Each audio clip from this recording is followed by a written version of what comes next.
the Sox. In '78, same story in an unforgettable playoff at Fenway. Bucky Dent hit this home run. Yanks again a winner. But in 1990, the Sox are leading the East, largely due to a starting rotation that leads the league in ERA. Last weekend in Toronto, they shut down the Jays. Now they lead the East by 6 games. And the Yankees, under new manager Stump Merrill, can only play the role of spoiler. And they have some young talent eager to do just that. Among them is Kevin Moss, who hit his first 15 home runs in fewer at-bats than anyone. And Moss hysteria is at hand, giving Yankee fans some reason to smile in an historically bad season. Tonight, from Fenway Park, it's the Yankees and the Red Sox renewing their ancient and heated rivalry.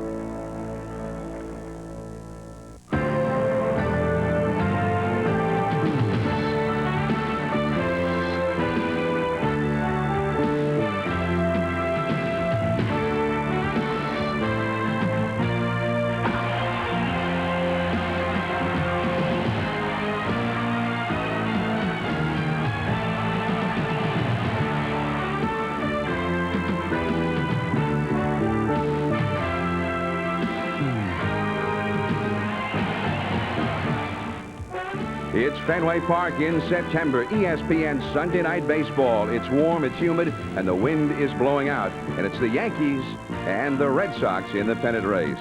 The standings in the American League East show the Red Sox firmly entrenched on top, but Toronto today threw down the gauntlet. Dave Steve pitching a no-hitter. The Blue Jays sweeping the Indians over the weekend. The Red Sox will need to defeat the Yankees to remain 6.5 games ahead. Hello, everyone. John Miller along with Joe Morgan. And here in September, we finally have made Fenway on Sunday Night Baseball. The crowd is here. The Yankees are not in the pennant race, but they're hoping to help out the Blue Jays tonight.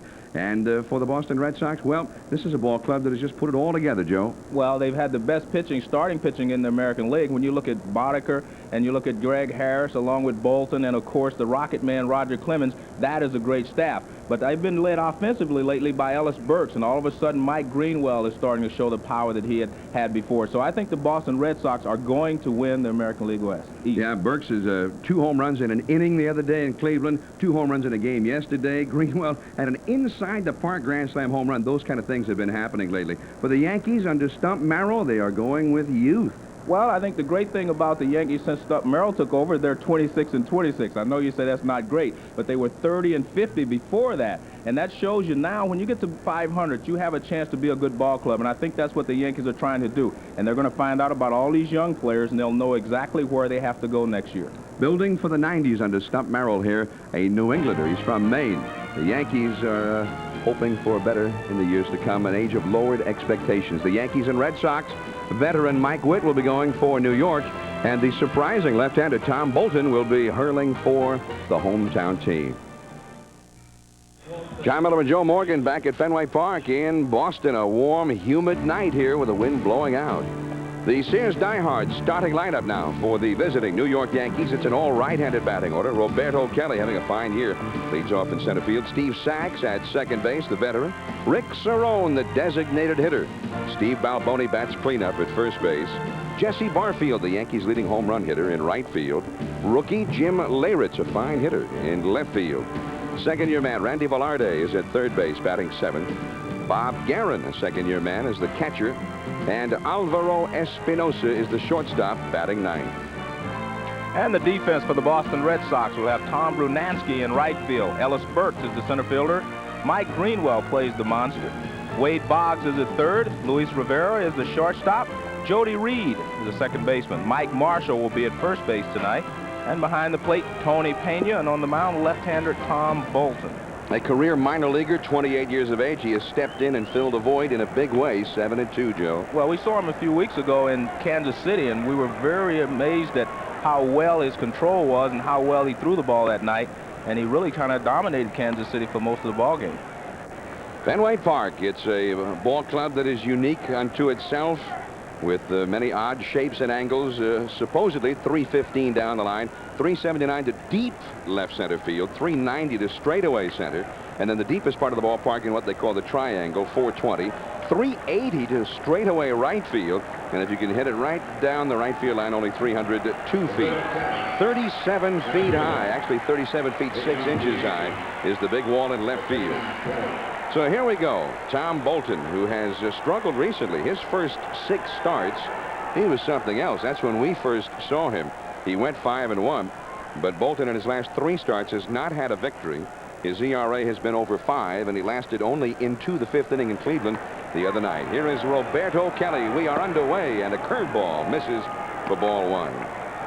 Kelly, a right-handed hitter from Panama, only his 2nd full year, and he is already showing some of the promise which they feel will make him one of the top players around. He drives one for that pole in right field, but it goes foul, and the count is 1 ball and 1 strike. When you look at Roberto Kelly, you're looking at the most consistent offensive player the Yankees have had this year. He's been very consistent all year long. He was hitting over 300 most of the year, and he's up at 293 now. So he's been very consistent. He's run the bases well.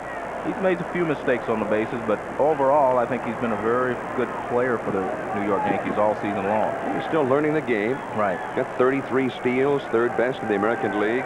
Got 28 doubles, 3 triples, 14 homers. And the count is 1 ball and 2 strikes. I think that pitch right there will tell us how well Bolton is throwing tonight. If he stays inside on the right-handers and then goes away, then we'll know that he feels like he has his good fastball. Here's the 1-2 pitch. And he goes inside but misses. 2-2. I think it's very important for a left-hander to be able to keep the right-handers honest by coming in every once in a while here in Fenway Park. This is the 2-2 pitch. There's that curve, and Jody Reed will throw out Kelly. There is 1 away. The wind is blowing out tonight, by the way. It's a typical summer breeze here. A warm, humid night. There's a little bit of a chance that they might have some rain. We understand north of here they've been having some rain, and might make its way into metropolitan Boston. 80 degrees, the game time temperature. You see the humidity 87%, and there is a 50% chance of rain. The batter will be Steve Sachs, the veteran right-handed hitter. Sachs went through just a horrendous slump here recently. Stump Merrill moved him into the 9th spot in the order for a while, and Sachs began to come out of it. Just wanted to take the pressure off Sachs a little bit, Joe. He's the kind of player that he's not hitting. He starts to blame himself for the Yankees' problems, and it worked, I think, and now Sachs is back up near the top. Little tap. Boggs is going to have to hurry. Nice pickup. He got him. 2 down. Wade Boggs has improved tremendously over the last few years. He's become a very good defensive 3rd baseman. This is one of the toughest plays a 3rd baseman ever has to make. Charging the ball, barehanding, taking 1 more step and throwing on the dead run and throwing accurately. That's a great play. A stretch over there at first by Mike Marshall. New teammate of that man, Wade Boggs. Here is Rick Cerrone. He's a veteran of many Red Sox, Yankees stretch run pennant drive, and he's seen them on both sides of it. Mostly with the Yankees. He fouls one back here. 1 ball, 1 strike. Cerrone used sparingly this year. Only 114 at bats, but he's hitting .333. And that wall for Cerrone is very reachable. Ball and a strike. 2 down. That'll go foul. John, over the years, left-handers that have been successful here in Fenway Park, Bill Lee, these kind of guys, they have Bruce Hurst, all these guys, they did establish an inside fastball to these right-handed hitters, and then they could go away. But you have to be able to keep them honest inside. Into left field, Greenwell, he's got it. The sliding catch by Greenwell, and the Yankees go down in order. 3 up and 3 down. We'll be seeing Reed, Romine, and Boggs. Labor Day weekend in Boston, and a lot of people have headed down to the Cape and Martha's Vineyard, but as you can see, a lot of people are here. Now the Sears diehard starting lineup for, as Peter Gammons dubbed them, the Old Town team, the Red Sox. Jody Reed at second base. Kevin Romine is the designated hitter. Wade Boggs is at third base. Ellis Burks red hot in center field. Mike Greenwell, he's equally as hot in left field. It'll be Tom Brunansky in right field batting sixth. Newcomer from the Mets, Mike Marshall at first base. He's hit well. It'll be Tony Pena batting eighth, the catcher, and the shortstop. He's been hot this week, Luis Rivera. And the Yankee defense will have Jesse Barfield in right field. Roberto Kelly is the center fielder. Jim Leyritz is in left. Randy Velarde is the third baseman. Espinoza will be at short. Steve Sachs is at second. Steve Balboni is at first. Bob Guerin does the catcher, and on the mound, right-hander Mike Witt. Veteran right-hander, 6 feet 7 inches tall, started the year with the Angels. And at one time, Joe, he had some of the best stuff around. He's not throwing quite as hard these days. Well, he still has excellent stuff and a great curveball. So I think if he can get the fastball over, I think he'll be all right. I've always liked Mike Witt. He has great stuff. Good fastball, good curveball. Michael Atwater Witt from Southern California, Fullerton. He's 30 years of age now, 6 feet 7 inches tall. And at one time, one of the premier pitchers in baseball. He had a stretch there with the Angels. He won 15, 15, 18, 16. And he faces Jody Reed to start things off here for the Red Sox, who's just having a fine season. Fastball in there for a strike. Reed leading the league with 42 doubles. 5 homers, 47 RBIs, consistently over 300. And Hirschbeck calls it a strike. 2 strikes to count.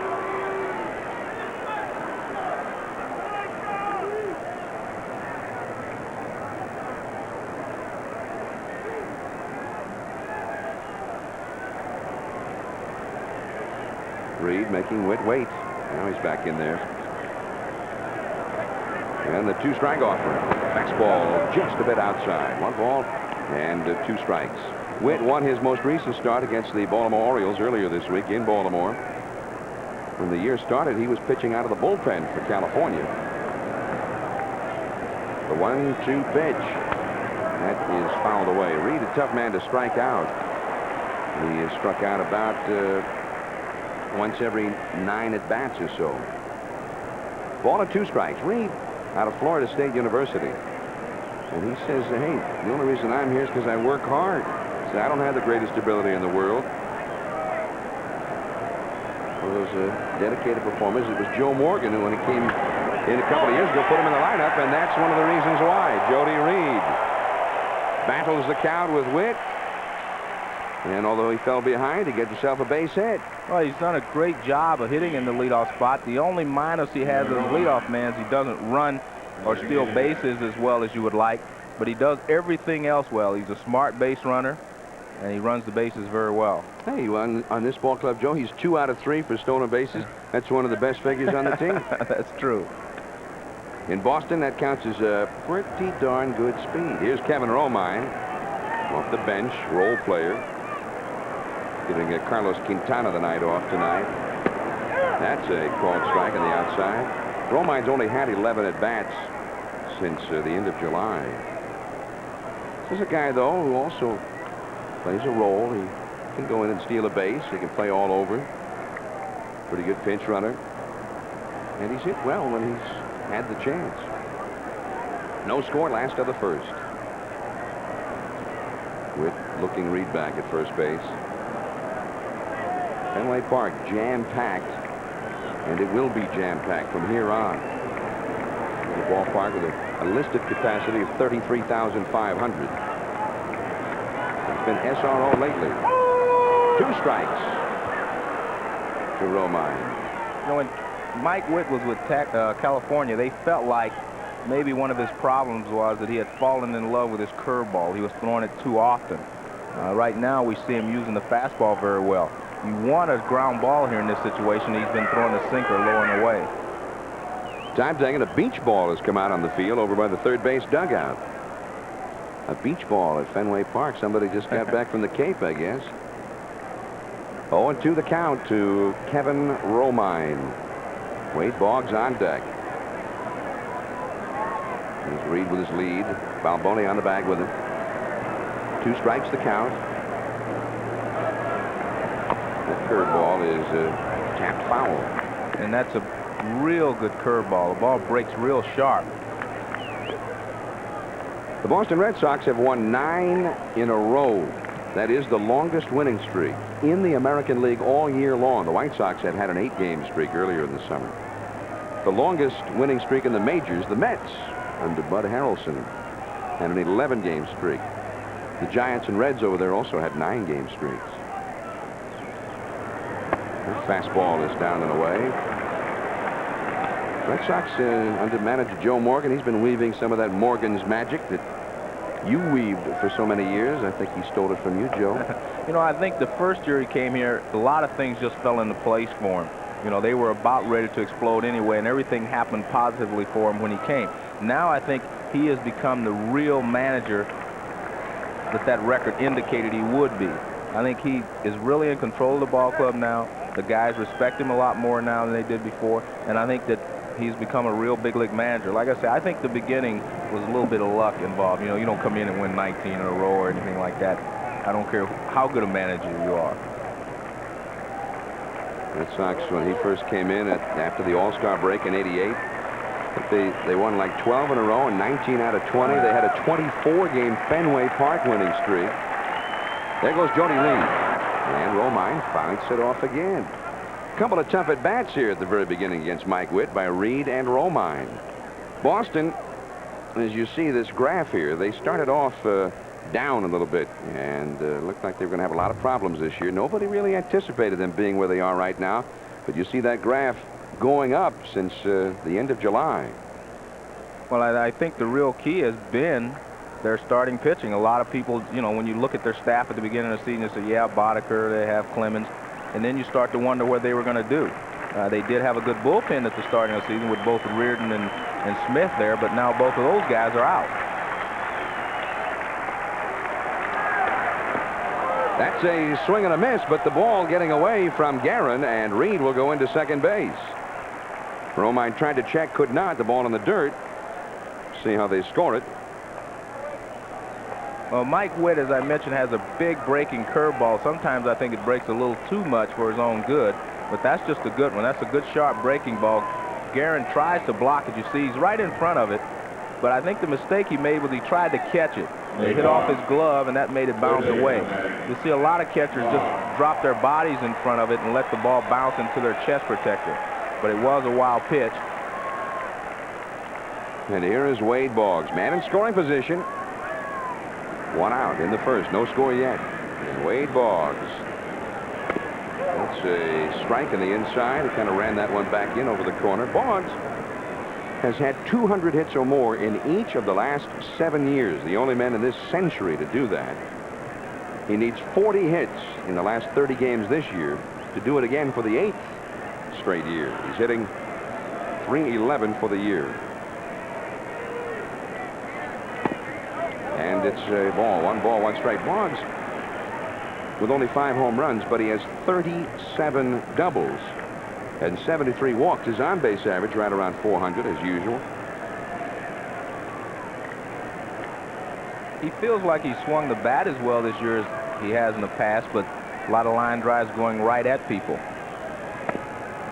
He also feels, and so do some of his teammates who've been here a while, like Dwight Evans in particular, that the ball does not carry as well to left field toward the wall as it once did. They have a new structure behind home plate in this old ballpark. They call it the 600 Club, and they feel like it's maybe changed the wind currents or something. The ball just doesn't carry as well toward the left. Of course, Boggs uses that wall a lot. There's that breaking ball for a strike. 2-2. This is the 600 Club. Used to be just a rooftop back there with a little press box, and now it's just a huge structure. It's bound to change something. Well, John, it's only 315 written on the wall, and Ted Williams says it's less than that, and I believe him. So the wind shouldn't have that big of an effect on the wall. It's just too close.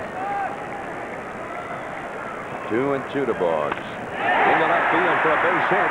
Tough to score in that shallow left field, and Boggs will not get the RBI here. Reed has to hold up.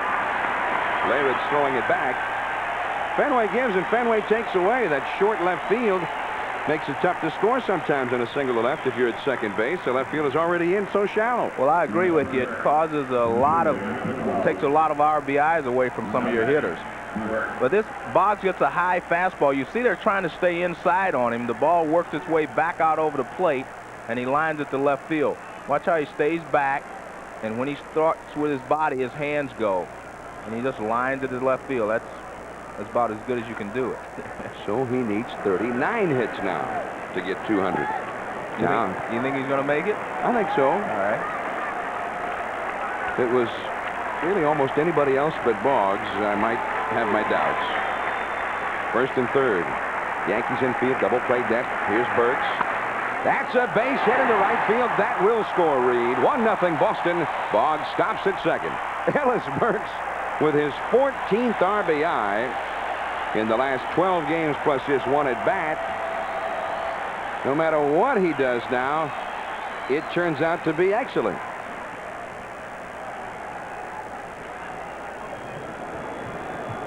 Mike Witt wants to get the ground ball to try to get a double play, but Burks foils that by going the other way. It's a sinker, but he takes it to right field and just stays out of the double play. That's a good piece of hitting there by a good right-handed hitter.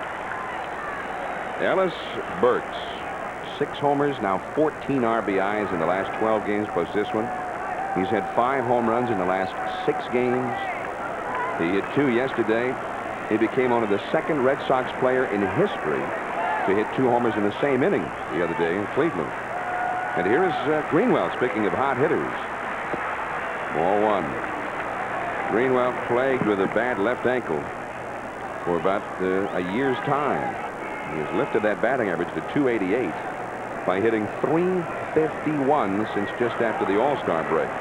Since he started wearing that brace on his left ankle and taking some shots of cortisone. Sinker misses. 2-0.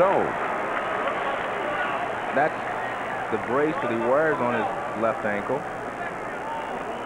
And he was telling me before the ball game, the problem is that was not really built to play in. It was built to help your ankle improve. But he said he's gone through 3 of them already, and he's been wearing them only for about 6 weeks. Stump Merrill, a native of Maine. He's a native New Englander, and he took over the Yankees. The Yankees' last visit here to Boston, replacing Bucky Dent, and he's out there with Guerin, the catcher, talking to Witt. 1 run is already in, and the Yankees' new skipper is hopeful of not repeating yesterday's nightmare. Andy Hawkins gave up 5 runs in 1/3 of an inning yesterday. Yeah, not one that you want to, put on the drawing board if you're Andy Hawkins. You want to try to forget that. But actually, for Hawkins, better than normal. His ERA in this ballpark went down yesterday. I don't think he wants to pitch here again. All right, 2-0 to count to Greenwell. 2 men on, 1 man out. Red Sox have a run in. Up the middle, and that's a base hit. Kelly up with the ball. Boggs will score. Burke stops at second. 2-0 Boston.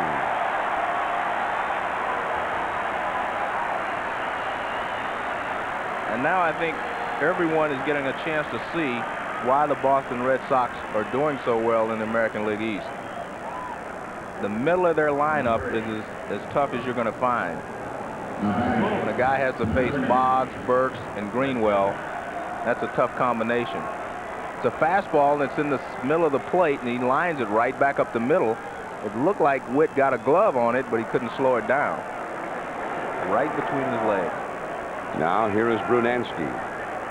Late of the Cardinals, came over in the deal that sent Lee Smith over there. And that's a strike. The Yankees are getting the bullpen busy. Well, I think Mike Witt should start to use his curveball a little bit more. He's only thrown 2. One to Wade Boggs for strike 2, and one that Kevin Romine chased for strike 3. I think he's going to have to use his curveball with these Boston hitters. 1 strike. There's that curve. Check swing. Appealed and denied by Terry Kraft, the first base umpire. 1 ball, 1 strike. 2 runs in, and there's Eric Plunk warming up in the Yankee bullpen. Hard throwing right-handed. Boston scored 15 runs with 19 hits here yesterday. The 1-1 delivery. That'll go foul and out of play. And it is 1 ball and 2 strikes. You know, when you look at the top of this batting order, Joe, you got Reed, usually Quintana hitting second. He's got the night off. Then Boggs and Burks and Greenwell. In effect, 5 consecutive 300 hitters. Quintana's right around 300. And Greenwell, since the ankle's been in better shape, has hit 350. I mean, you're in trouble before you even start a game against this team. 1-2. Missing badly with that curveball. Well, that was kind of a sidearm curveball. He used to throw his curveball a little more three-quarters. He dropped down a little bit and threw that more sidearm. 2-2 the count. Brunansky. When he used to come in with the Twins from out of town, he owned this ballpark. Broken bat. Espinosa, nice play to get the force out on Greenwell with Sachs covering. Over to third base goes Burks, and Brunansky is safe at first. Out number 2. It was a nice play by Espinosa because normally you take this play and you go to first base. You make sure 1 out. But it's a tough play. See, he charges it very quickly, catches it with 2 hands. Now he can get rid of it very quickly. And he does, and Steve Sachs is there for the force out on Greenwell. And Espinosa, pretty slick over there at shortstop. That's why he's in there. The batter will be Mike Marshall. Had 43 at-bats. He's only been with the Sox for a couple of weeks, hitting .326. And he takes a ball just off the outside. Now, when he first started playing with the Red Sox 2 weeks ago, they had gone through a stretch of 8 straight games without a single home run here or anywhere else. He's the man who finally broke that against Baltimore. And he really blasted one deep into left center. He's hit a couple since becoming a Red Sox. 2 in, 2 on, 2 out. 1 ball, 1 strike to Marshall. I was listening to Tom Brunansky and Mike Marshall talk about how Mike Witt tried to pitch him. Marshall went to Brunansky to ask him, and this is what you do. If you're not familiar with a guy, you ask a teammate who's faced the guy quite a few times, and he asked him about Mike Witt. And he told him basically that he threw the fastball and the curveball, and he was pretty, you know, he's pretty fluid in his motion. And that's foul. 1 ball, 2 strikes. And that he would use all of his pitches, meaning he'd use the fastball inside to the right-hander as he's done here with the last 2 pitches, and he'd go away with the breaking ball. And that's pretty much the scouting report for 70–80% of your right-handed pitchers in the major leagues. But he told him about how hard he throws, you know, 90 miles an hour plus, and he had a very good, sharp curveball.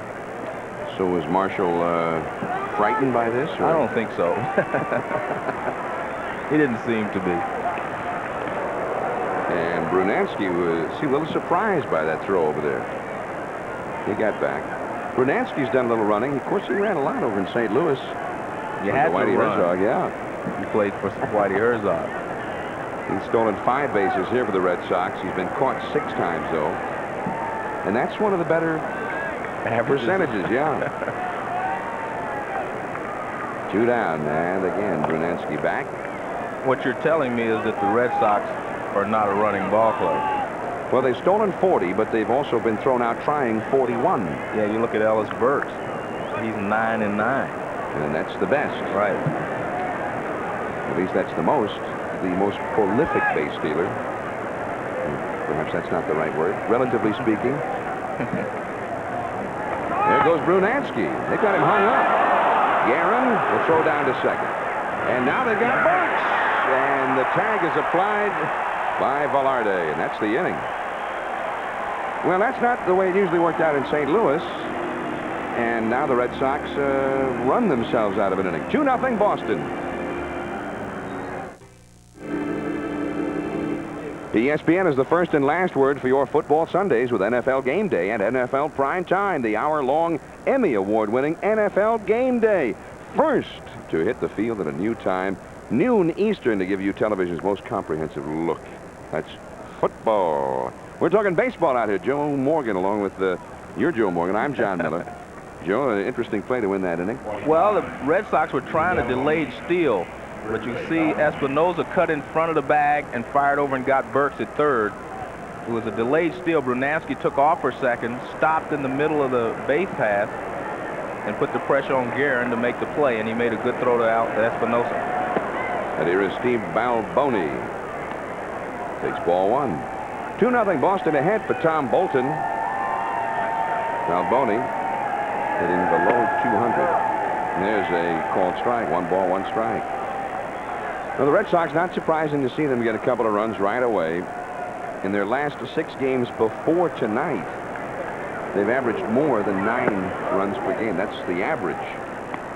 Well, and, of course, just before that, they'd had a 3-game winner in a row in Toronto where they'd scored only 4 runs. They've been doing it both ways.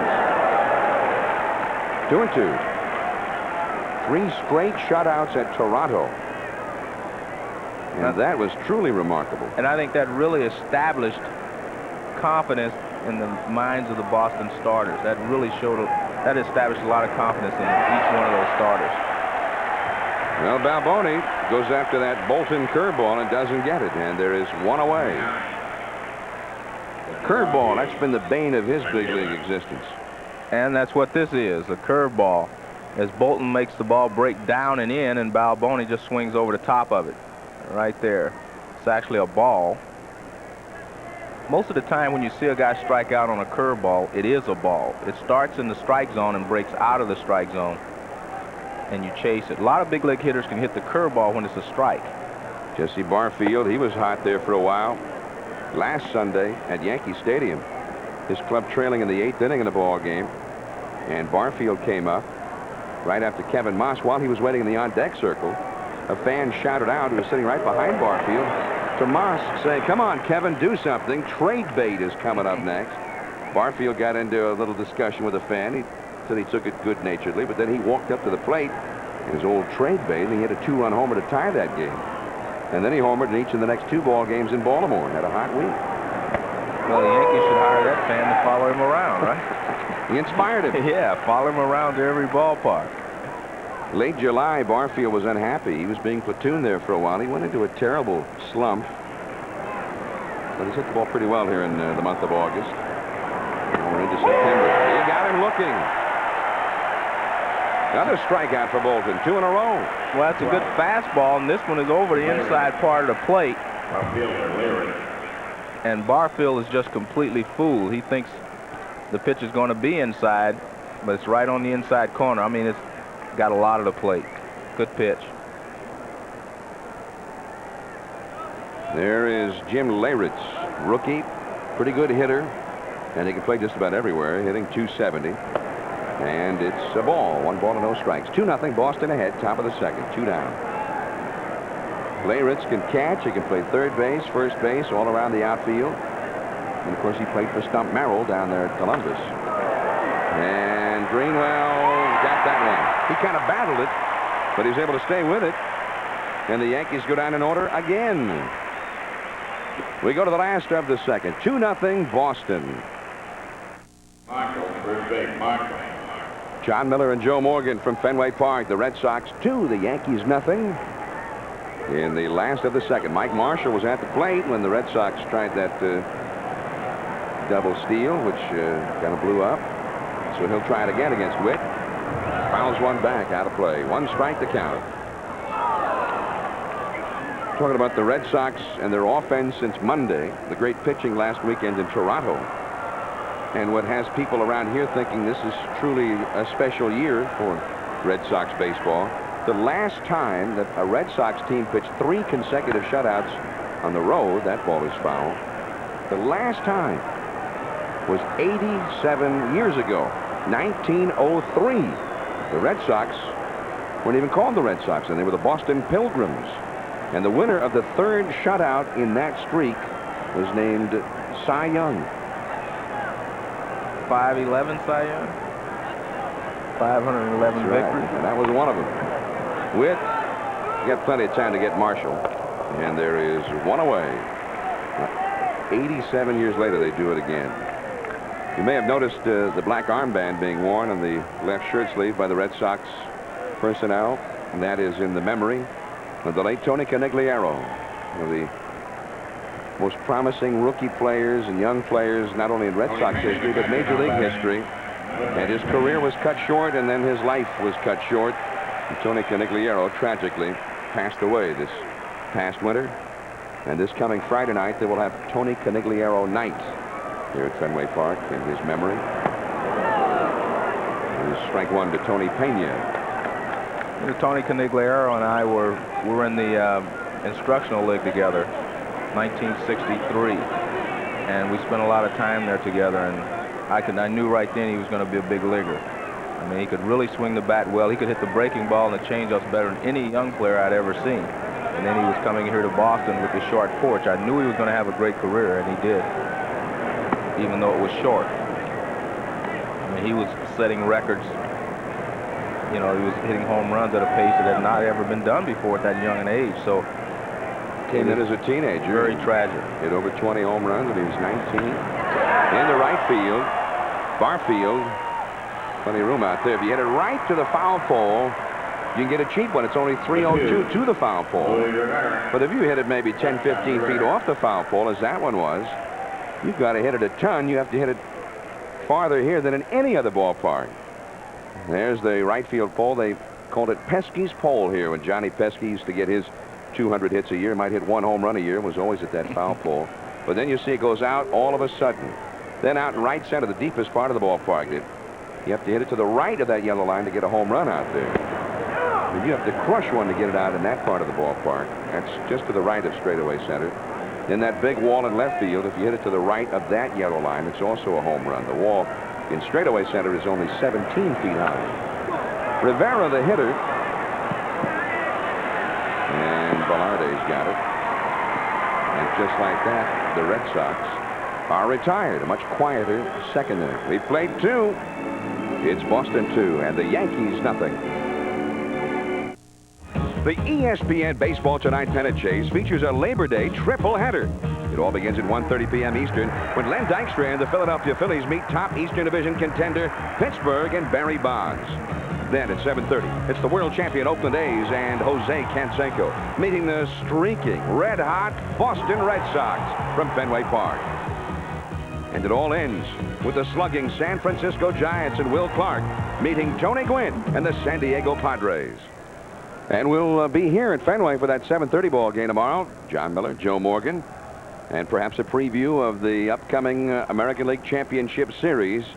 Nobody in the Red Sox camp is predicting that just yet, but deep down you know they're feeling it. Here's Randy Velarde, the 7th place hitter. Right-handed batter leading off against Bolton. Ball 1, and there is a strike. But the next 3 days here in Boston will be rather exciting with Oakland and Boston in town. We're looking forward to that one tomorrow. Yeah, especially tomorrow night. I'm looking forward. We get a chance to look at the new additions to the Oakland A's, Willie McGee and, of course, Harold Baines, and all the other great players the Oakland A's have. Here's Boggs. Got kind of a tough hop. Stayed with it nicely, and Velarde is retired.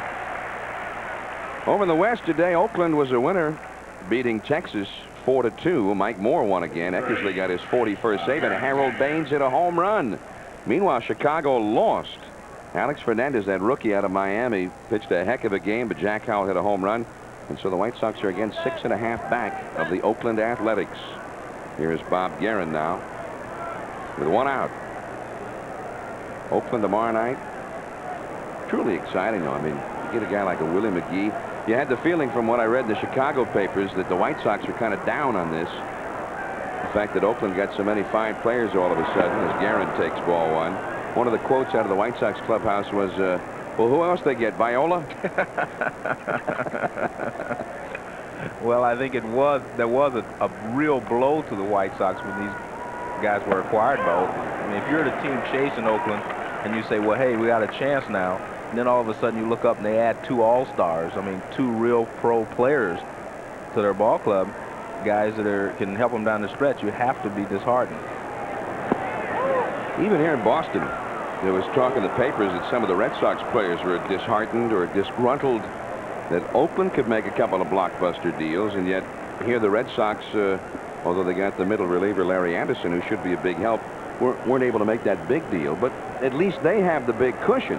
I mean, they're on top. That's foul down the left field line. Well, I think a lot of the players were disgruntled a little bit because they were talking to Houston before about Mike Scott, and they ended up with Larry Anderson.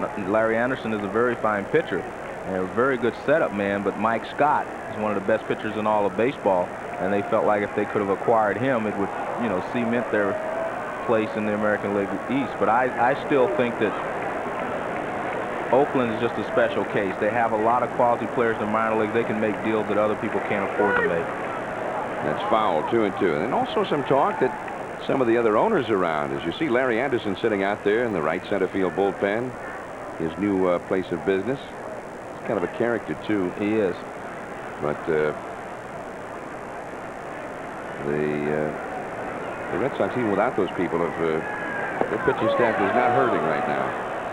3-2. It's funny because the images that people put in their minds. When you think of the Oakland A's, they were 5.5 ahead of the White Sox before today, but everyone was conceding the American League West to them. Boston has a 6-game lead, 6.5 before today, and no one's conceding anything to them.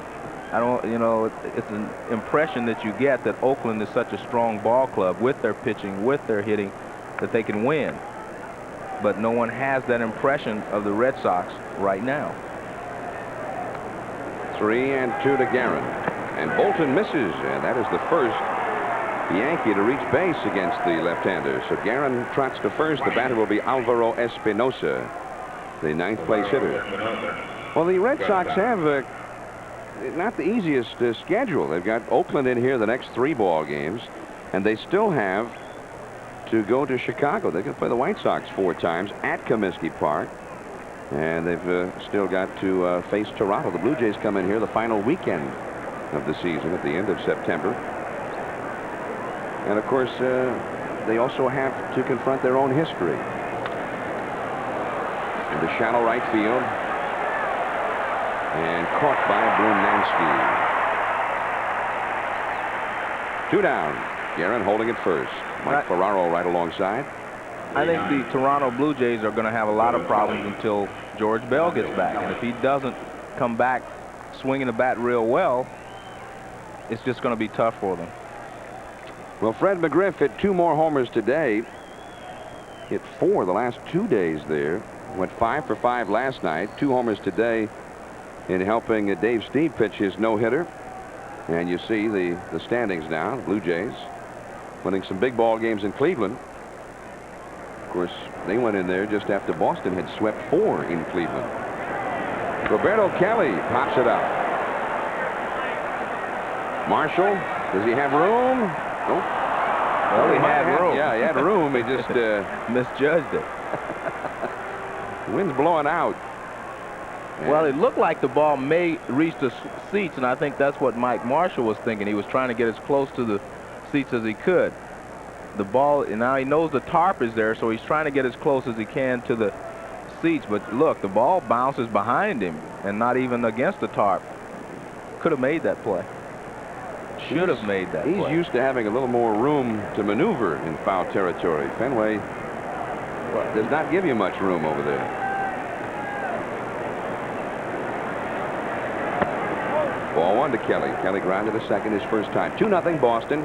We're in the top of the 3rd here. Marshall mostly was an outfielder with the Dodgers. The Mets looked at him only as a first baseman. And here in Boston, he's going to play some outfield and first base and DH as well. We have a rotation going with he, Dwight Evans, and Brunansky. Boggs, he got the man at second. Bob Guerin with Jody Reed covering. The Yankees do not yet have a hit against that man, Tom Bolton. Bolton and the Red Sox leading the Yankees 2-0. The end of 2.5.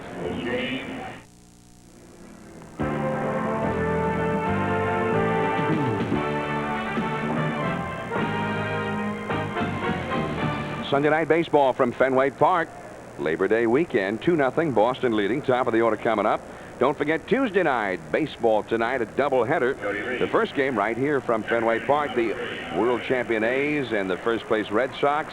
And that will be an extra special night as it features Roger Clemens going against Dave Stewart. Then the second ball game from San Diego, the Pacific Stock Exchange. Will Clark, Kevin Mitchell, and Matt Williams and company go against the Padres, who have some sluggers of their own. Jack Clark, Joe Carter, and of course Tony Gwynn, Roberto Alomar. The San Diego team, an attractive team that just doesn't stay in the pennant race. Here's Jody Reed with strike 1, and he gets hit. And he takes first base the hard way. Doubleheader beginning at 7:30 Tuesday night. Remember, a triple header. We got baseball all day for you tomorrow on Labor Day. You relax, we'll do all the laboring. Well, Mike Wood had a strike, and he wanted to just come inside bad off the plate, see, right off the inside corner. The ball gets away from him and runs way in. Looks like it just nips him on the right leg. That wasn't even his best fastball. That was 86 miles an hour. He's been up around 92, 93. So he hit batsman, and here we go again, the top of the order up. The Red Sox in the first inning with these guys hitting got 4 base hits. Here's Romine. He struck out his first time on a wild pitch. Third ball in the dirt. Reed at first. Boston ahead 2-0. They had a tight ball game here Friday night. Real good ball game. Yanks are ahead 2-1, and Boston came back, went ahead 3-2. It was still 3-2 into the 8th inning when Luis Rivera, of all people, hit a grand slam home run. That pretty well iced it for Boston. There's a ball. 1 ball and no strikes to Kevin Romine. When you watch Mike Witt's fastball, you can really see the movement in it. Kind of tails back toward the right-hander and goes down. He has a real live fastball. Wade Boggs on deck, and Reed goes back to first. By the way, Joe, I must make mention, we're talking about Boston's future schedule, and I mentioned the 4 ball games they had with the White Sox at Chicago. Also, as a result of the lockout at the beginning of the season, they have 3 games with the White Sox here the first 3 days of October. They've got 7 games left for the White Sox. The White Sox had the 2nd best record in the majors at the start of the day. So neither one of those 2 ball clubs will be looking forward to those 7 games. 2-0 the count to Romine. Oakland here tomorrow night. We'll have the ball game on ESPN. Canseco, Ricky Henderson, McGuire, Willie McGee, Harold Baines, Lansford. You almost have to have had maybe 4 or 5 All-Star selections just to make that lineup now. I mean, it's pretty impressive group of talent out there in Oakland. But Boston, with these hitters we see in this batting order, 5 guys hitting around 300. Plus Fenway's kind of an equalizer. Tough place for an out-of-town team to play. Should be an interesting 3 days. And that is ball 4. So a hit batsman and then a 4-pitch walk. And Witt has lost the strike zone here. There's Stump Merrill. Hoping to find some pitching. That's one of the things the Yankees really going to have to find in this rebuilding situation. They've got all veteran starters right now. They really don't have a number 1, number 2 type starter. Yeah, they're going to need some pitching these in the 90s. Well, there are a lot of teams that are going to need some pitching, but I agree that that's the first thing that they need. The Yankees, you know, when you think of the Yankees, as you see Boggs coming up, he singled his first time, 2 on, nobody out. You think of Ruth and Gehrig and Mantle and Maris and all of the great home run sluggers. You think of Mattingly, Winfield. But the Yankees in those championship years also always had great pitching, and that was probably the anchor of the ball club. There's ball 1 to Boggs, and Witt continues to be all over the place. Well, it seems like all of a sudden Mike Witt has started to aim the baseball instead of throwing it. You just aim it for the inside corner, then you get a little more movement, and you hold on to it a little too long, and you miss. You just have to turn it loose. 1-0 the count to Boggs, hitting .312. He hit off his foot. That's a foul ball, and it is 1 ball, 1 strike. And he is hurting. Yeah, that one got him pretty good.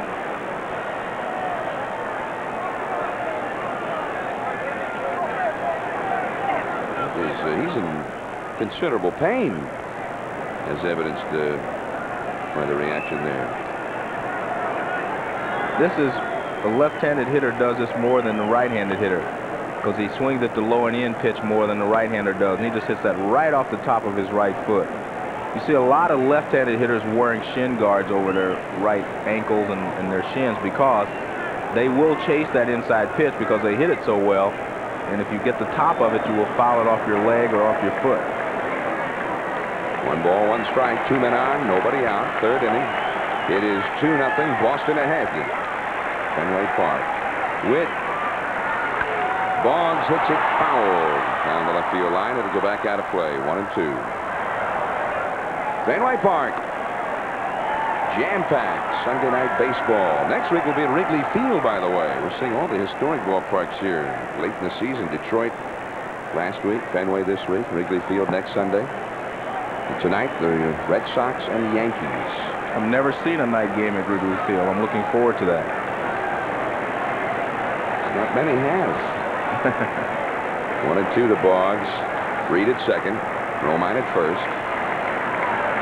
Misses with the curve on the outside. 2-2. Talking about the Yankees and the foundation of pitching. I mean, the Yankees in the 70s. I mean, they had Guidry. They had Tommy John. They had Ed Figueroa. They always had top-notch starting pitching. Go back into the 50s. How about Rashi, Reynolds, and Lopak winning 5 straight World Series? Back through the years, always in Whitey Ford, Ralph Terry, late 50s, early 60s. He struck him out looking. That doesn't often happen. Well, that was a good pitch by Witt. He had thrown fastball, fastball, fastball inside. And then he threw him a backdoor curveball. It started outside, and you can see Guerin is set up on the inside, and it's a backdoor curveball. See, it comes up back from the outside right over the inside corner. Outside corner, I'm sorry. Now, Guerin set up on the inside, Joe. Do you think that they're thinking the Boggs is peeking or getting a signal from Reed at second? I don't know if they thought he was peeking, but you see a lot of catchers do that, decoy the hitter in case he is peeking. They may know that Boggs does peek every once in a while. Here's Burks. Ball 1. So you got one big out with Boggs up there, but now here's the hottest hitter in the planet right now, Ellis Burks. He singled to right to drive in a run here. Burks told us before the game when he hit 2 home runs in the same inning in Cleveland, he didn't even realize it was still the same inning when he hit number 2. That's a long inning. And ball 2. 2-0 to Burks. They've always predicted that this guy could one day be one of those 35 homer men, 30 steals, Gold Glove outfielder, do it all. See, he's warmed up with the weather. 2 on, 1 out. We're in the 3rd. 2-0 Boston. Witt trying to pitch out of trouble. He caught the corner with that one. Greenwell on deck. There's Jody Reed. He was hit by a pitch. He's at second base. Kevin Romine at first. He walked.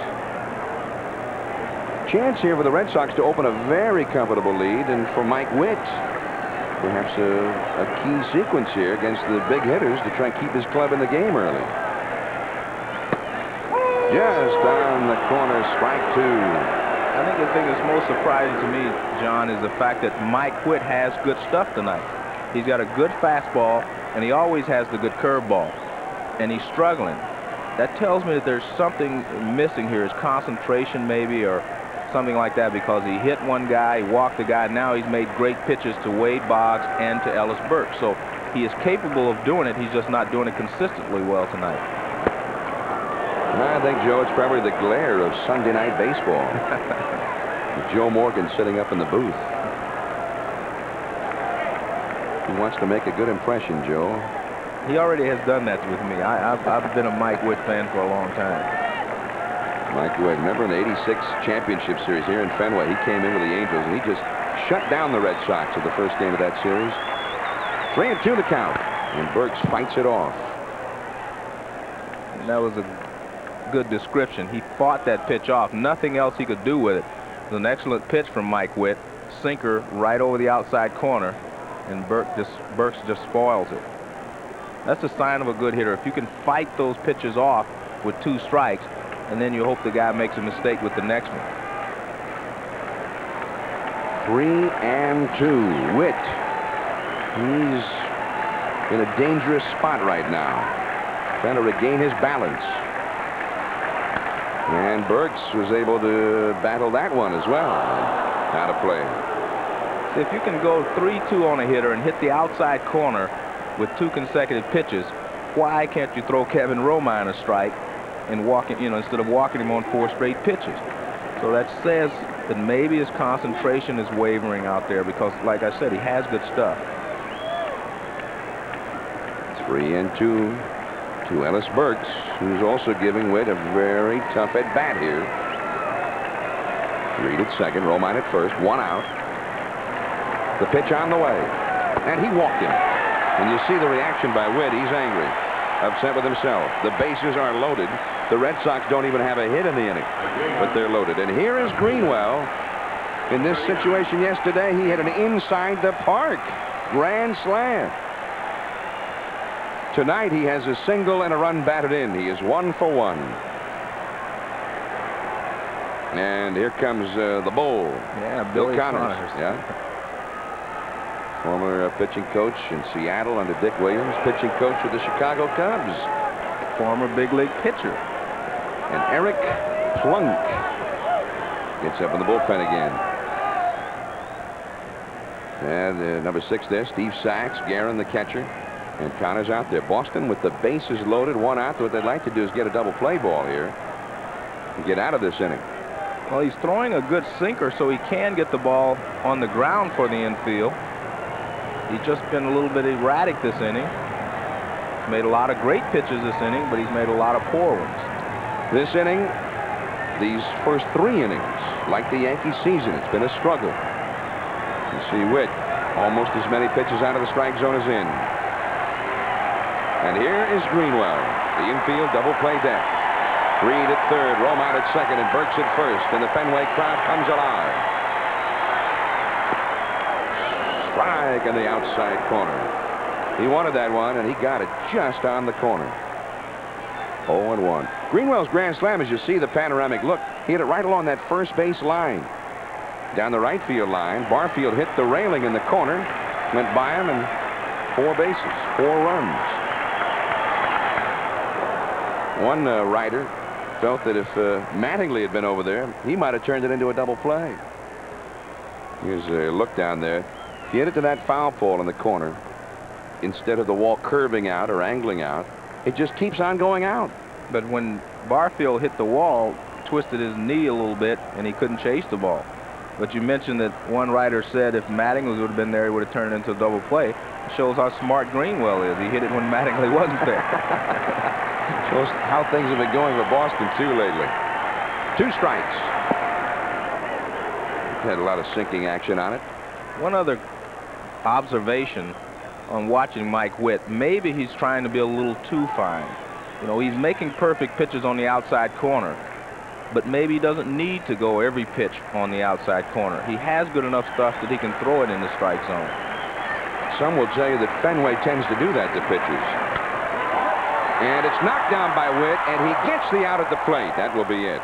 Guerin getting the play on the force against Jody Reed. Romine to third, Burks to second, and Greenwell aboard on the force out. 2 down.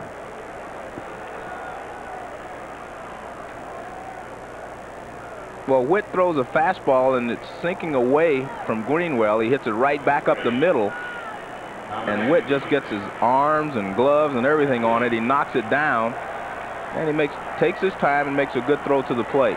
A lot of times a pitcher will panic in that situation and throw the ball away, so he kept his composure and made a good play. Well, he's got a couple of outstanding hitters out here, Boggs and Greenwell, but there's one more to go, and here is Brunansky. He curves him for ball 1. Brunansky, a .330 lifetime hitter in this ballpark. There is Romine. He's now at third base. Burks is at second, and Greenwell at first, and all 3 of them are ready to go in anything now with 2 down. Boston ahead 2-0.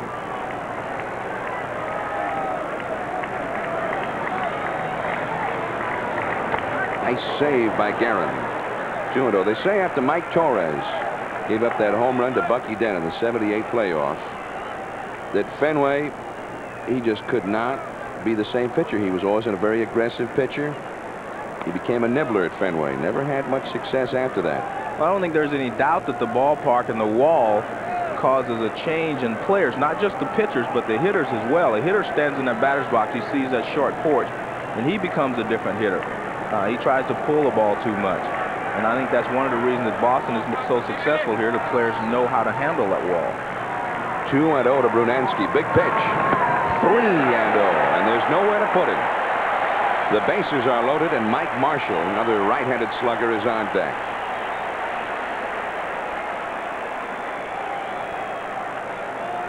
Well, the Red Sox are a hot team. And also you've got Fenway, you've got the short porch, and the Yankees are not scoring many runs. The Yankee pitcher has to go out and pretty well shut down the opposition to have a chance. 3-0. And Brunansky taking all the way on that one. Well, as I said, you know, is it concentration? Because all of a sudden he throws 3 straight balls after he pitched so well, you know, after getting in trouble. Is it concentration? Is he trying to be too fine? Is it the wall? A lot of things going through probably Mike Witt's mind right now. 3-1 to Brunansky. He won't be taking this one if he likes it. Here it comes. And he's going to get out of the inning. The Red Sox leave the bases loaded, and Mike Witt, despite it all, 2 walks, a hit batsman, 3-0 to Brunansky. He gets through it, and the Yanks are still very much in this ball game.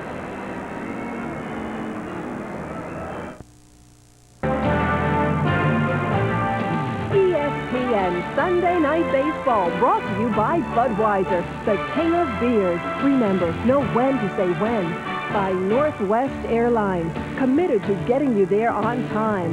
And by AT&T, the right choice. John Miller, Joe Morgan with you. Labor Day weekend 1990. For those of you out vacationing who will be heading back tomorrow, please drive safely. And we hope you'll be back in time to join us. Got a triple header here on ESPN. Everybody, I think, should be home in time to see one of those games at least. There's a curve for ball 1 to Steve Sachs. He grounded to third his first time. 2-0, Boston ahead. Looked like it would be a lot bigger than that for the Yankees to have to come back from. But Mike Witt got through the very difficult third inning.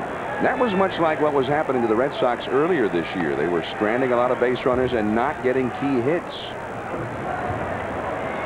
You know, I think looking at Steve Sachs, he led the Yankees in batting average, runs scored, etc., and all those offensive categories last year. That's a base hit. The first hit for the Yankees against Tom Bolton.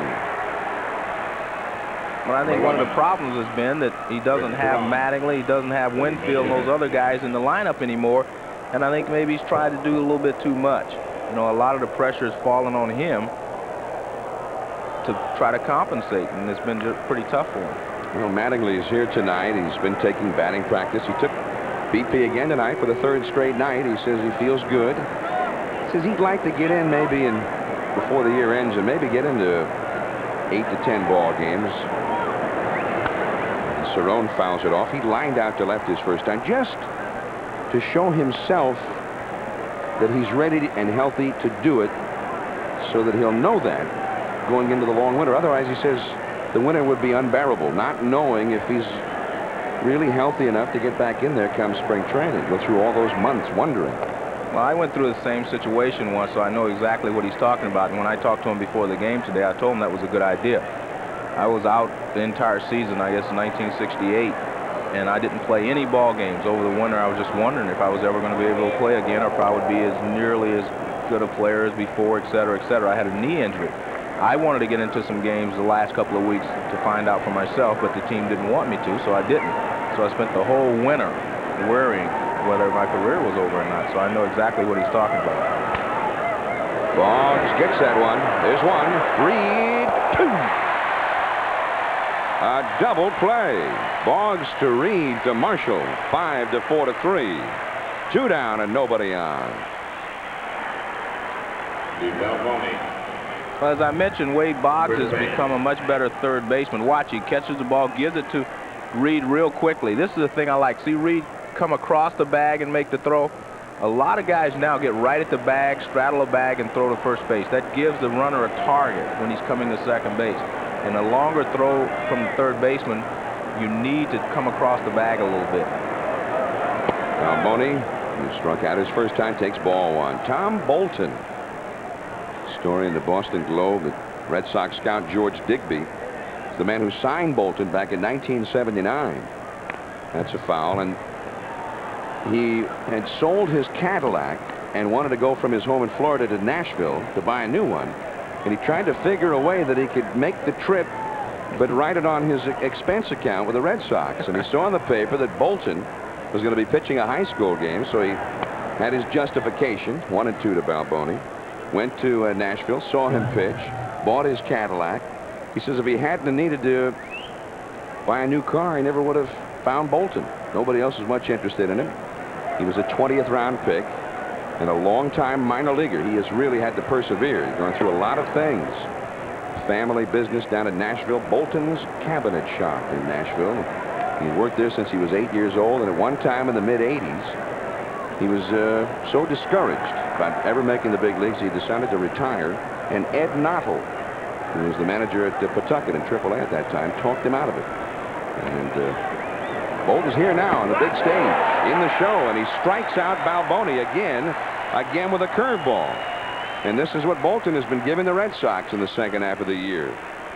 He's given up just one hit. We go to the last of the fourth. It's Boston 2, the Yankees nothing. Mike Witt to Mike Marshall. Curveball, ball one outside. It's 2-0 Boston ahead, last of the fourth. The Red Sox with 4 hits, the Yankees with 1. Marshall hit one back to Witt his first time. Big right-handed swingers.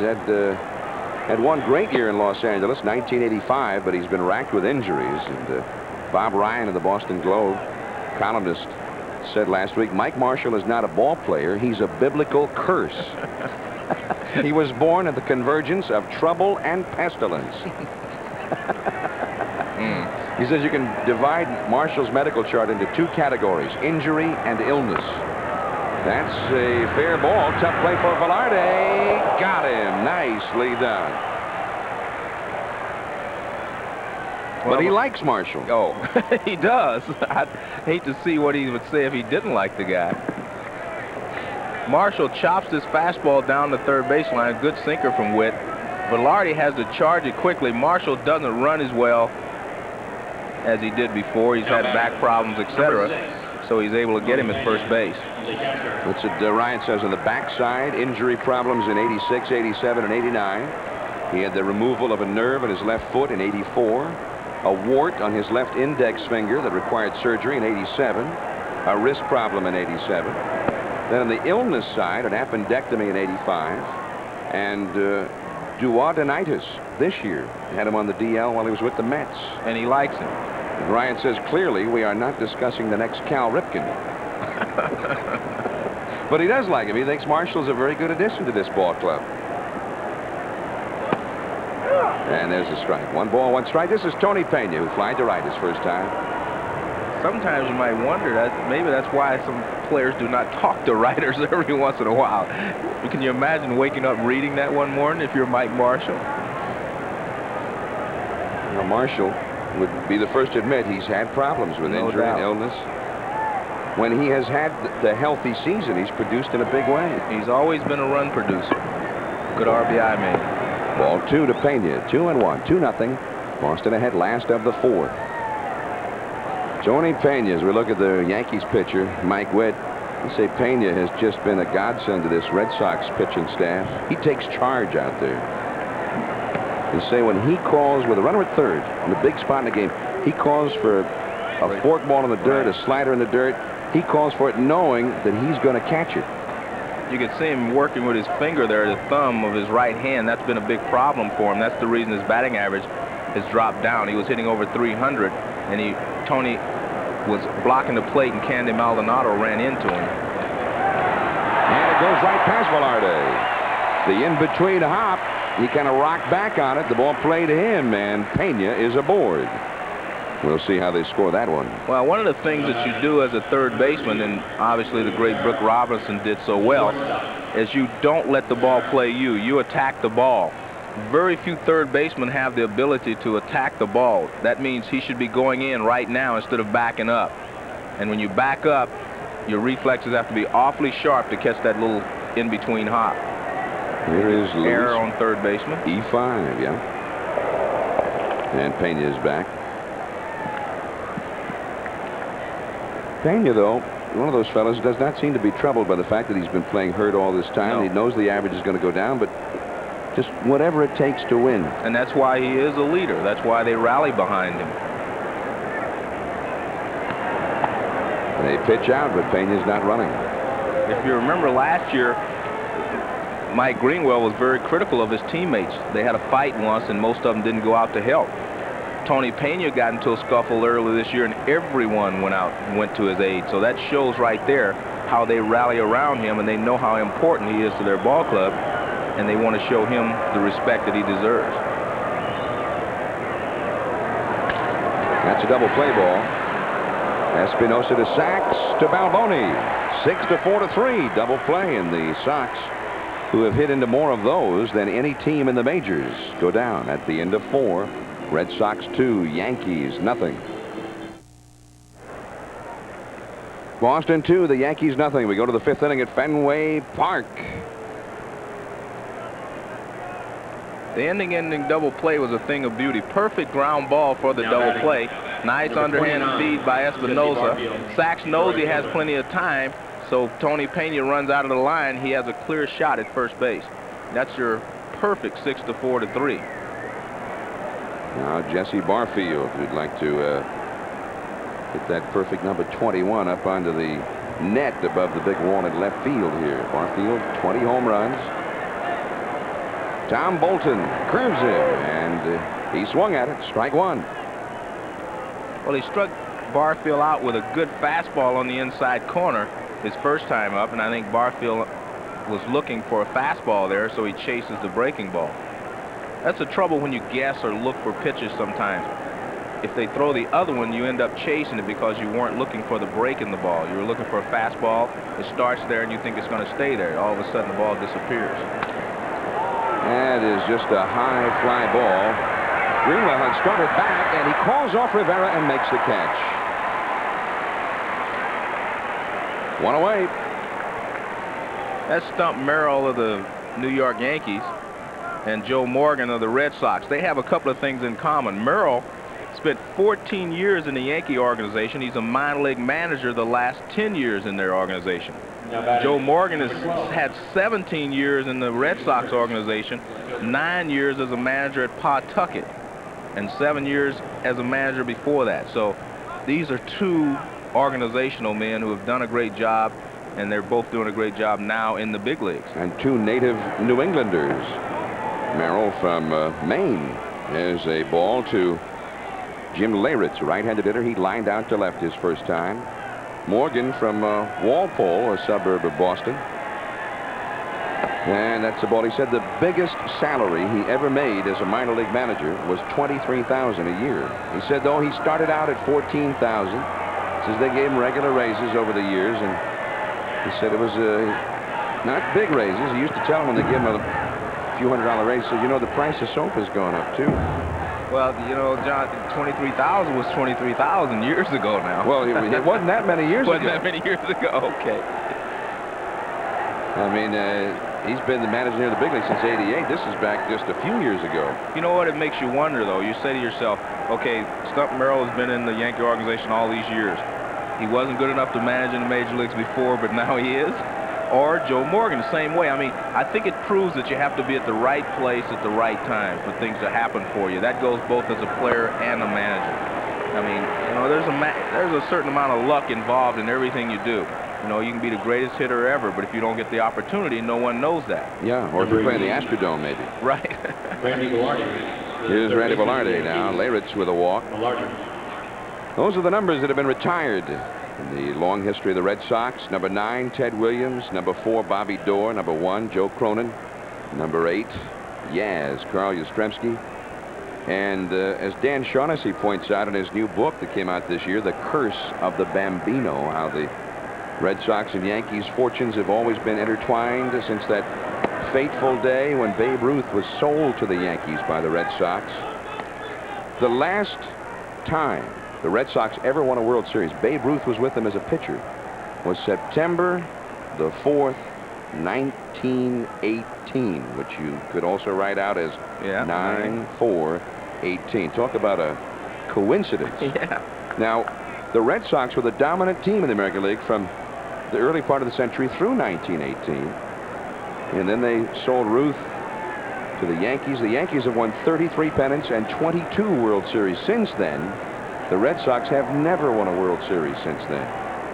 That's kind of eerie, John. That's the whole point of the curse of the Bambino.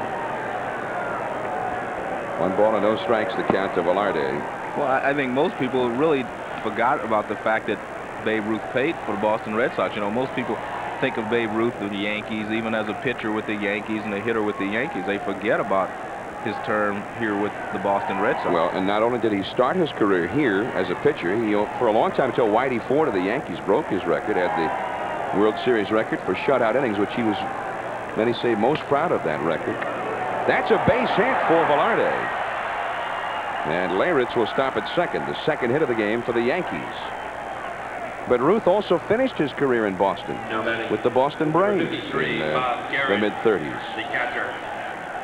Rather ingloriously finished his career with the Boston Braves. Well, it was a good sinker grounded into the left side. Nice hustle, nice attempt by Espinosa. Rivera, I'm sorry. But he couldn't come up with it. Now here's Guerin. This guy's got some power. He can reach that wall in left field.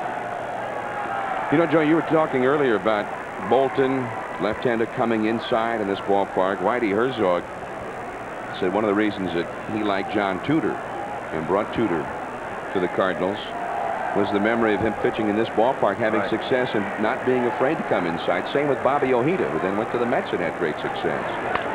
That could be two. Boggs to Reed, one. To first, two. A double play. That is the second double play turned by the Red Sox. And Reed really had to hang in there with Velarde right on top of him. We're halfway through it from Boston. The Red Sox clinging to a 2-0 lead. Sunday night baseball from Fenway Park, 2-0. Boston leading the Yankees. We've got a triple header on the holiday tomorrow, Labor Day. Starting at 1:30 Eastern, the Phillies and the Pirates. Or some of you will see the Blue Jays and the Tigers, Cecil Fielder. 7:30, we'll be here. The Oakland Athletics and the Boston Red Sox, perhaps a postseason preview. And then at 10:30 from the West Coast, the Giants and the Padres from San Diego. And Joe, I'm looking forward to a real electric atmosphere, postseason atmosphere tomorrow with Oakland in town. I don't think there is any doubt about that. I think there will be. We're doing tomorrow night's game, of course. I wish I was staying over doing Tuesday to see Roger Clemens and Dave Stewart. Hey, you're in the Hall of Fame. Tell them. I'd stay to see that. I really would. I'd like to see that game. I will watch it. I'll be home in time enough to watch it, but Sean McDonough and Ray Knight will be doing that game. I'm sure if we asked them. Well, I wish we would have known. I would have asked them if I was going to get to see Roger Clemens and Dave Stewart pitch.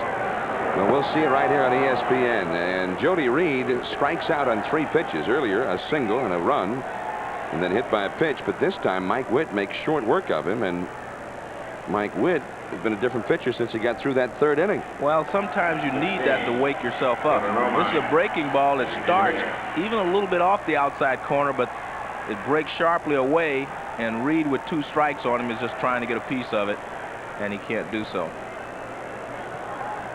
Now here's Kevin Romine. He has struck out and walked. And there's ball 1. By the way, those numbers retired, which they feature on the rooftop down the right field line, which we showed earlier. Number 9 is Ted Williams, and number 8 is Yastrzemski. Number 1 was Bobby Doerr, and number 4 Joe Cronin. I had inadvertently transposed those, which ordinarily I would apologize for doing that, but I think, Joe, that too is attributable to the curse of the Bambino. Ted Williams 9, it's Cronin 4, Doerr 1, and Yastrzemski 8. And great players all, obviously. And Balboni couldn't handle it. Romine's aboard with the big hitters coming up. Well, Balboni is not known for his glove. In fact, I've heard a couple of guys say that his glove actually feels better with him out of it. But he couldn't come up with it. Here, they used to have a fella here in Boston. He's a very popular player. He had a lot of home runs, named Dick Stewart, whose nickname was Dr. Strangeglove. Yeah, but he could really hit. He had to. Yeah. That's an error against Balboni. And here's Boggs. 1 out, 1 on. 2-0, Boston ahead. And that's ball 1. Well, the Toronto Blue Jays certainly big Yankee fans all of a sudden, at least for a night. Dave Stieb pitched a no-hitter today. But the whole feeling would be rather hollow for his ball club if they don't even gain ground with all of that happening. Our hats off to Dave Stieb. Well, he's come close a couple of times before. Yeah, he's had 5 one-hitters. Yeah. but he went into the 9th inning earlier this year with a no-hitter and didn't make it. I remember a couple of years ago, 2 times he had 2 outs in the 9th with a no-hitter and didn't get it either time. You talk about bad luck. One was a ground ball in Cleveland that hit a pebble or something and hopped right over the head of the second baseman. And then against Baltimore, Jim Traber swung at a bad ball, broke his bat, and blooped it over the head of the first baseman. Ball he never even should have swung at. Steve got it today. And Boggs takes ball 2. Boggs has singled and scored, and he has been called out on strikes. Burks is on deck. Steve had 9 strikeouts today. He got Jerry Brown and a fly ball to right to end the game. And I guess if you were there, Joe, you're saying what is going to happen this time? But it was a fairly routine-looking fly ball to right field. Didn't hit any passing airplanes. Didn't hit any speakers. The wind didn't blow it in a strange fashion. The man didn't lose it in the sun. Congratulations to Dave Steve. His 17th win on no-hitter. 9 of those now this year in the majors. And the record before this year was 7. Unbelievable. There have been 7 in the American League alone this year.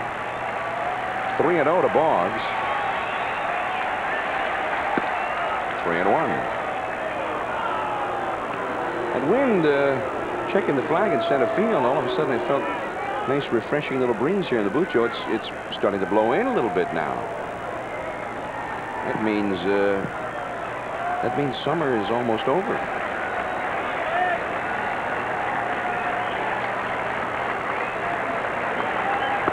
And Boggs draws the walk. So the Yankees, their own worst enemies here. An error by Balboni, and then a walk to Boggs. The Red Sox do not have any hits at all since the first inning. But they've had plenty of men reach base since then. It seems like more, but there have only been 3 bases on balls issued by Mike Witt. He's also a hitter batter, but... And 2 errors behind it. It seems like he's been a little wilder than that, actually. Boston has had, 10 men reach base now. 4 hits, 3 walks, a hit batsman, 2 errors. So they've had one threat after the other. Here's Burks. He singled home Boston's first run in the first inning, and he walked in the third. 2 on, 1 out. Witt back into the middle of it. Fouled straight back. 0-1. Here's the big flag out in center field. You can see the wind has now begun to blow into Fenway Park from left field. For years and years, when the Red Sox had all the sluggers and they'd hit 200 home runs a year, the lament was, come September, the wind changed, it cooled off, the wind blows in. They didn't reach that net above the wall anymore. This club, though, they haven't reached it very often with the wind blowing out. Well, maybe that's good. You know, it's taught them to play a little bit better team game. You know, they hit and run. They hit behind the runners. They move the runners along. In the past, they just waited for the big fly, waited for the home run. That is foul. Velarde was after it. Foul ball right past Rack Slider, the third base coach. Now Clark, the umpire over there. He booted it. 1 ball and 2 strikes to Ellis Burks. The Yankee bullpen's going to get busy again.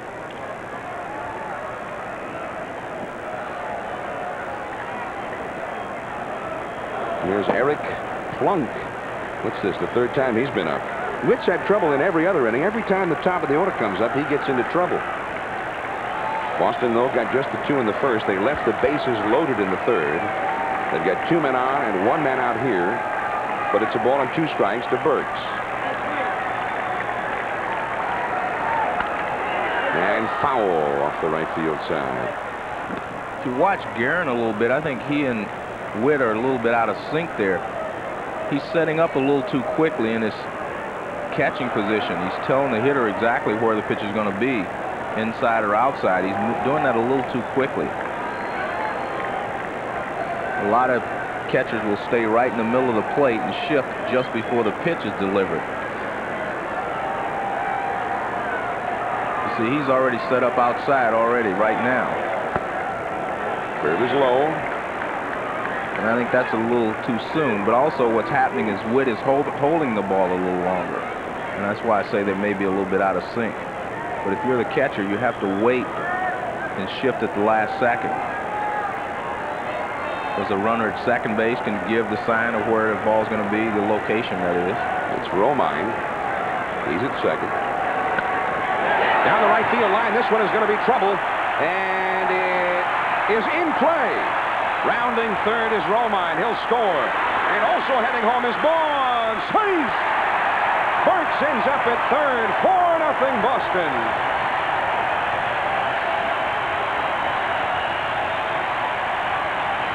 Barfield tried to decoy the umpire. He said the ball bounced into the stands, which would have been a ground rule double, and only one run would have been able to score.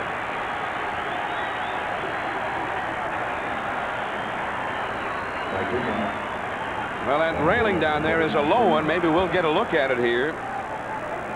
Watch Barfield. He will immediately signal that the fan touched the ball.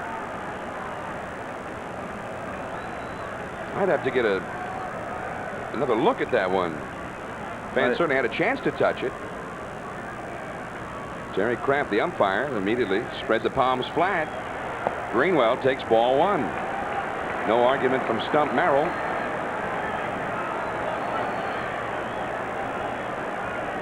That'll be a triple for Burks. That's the only hit of the inning. The Yankees have the infield in. 1 ball and no strikes. And that's a ball. Well, the Red Sox keep getting the threats, and Witt got out of the jam in the third, but not so here in the fifth. And Ellis Burks, well, this guy is a one-man wrecking crew. 3 more RBIs tonight for him already. He's at third. Greenwell with an RBI in this game, 1 for 2.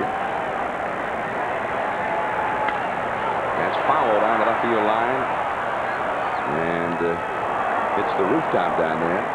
2-1 to count to Greenwell.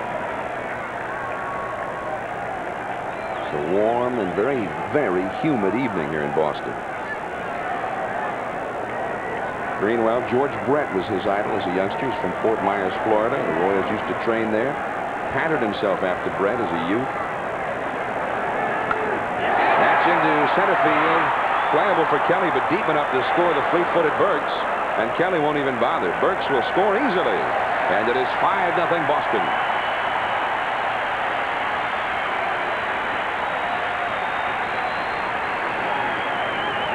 Between the two of them, they've driven in 5 runs. That's Ellis Burks and Mike Greenwell.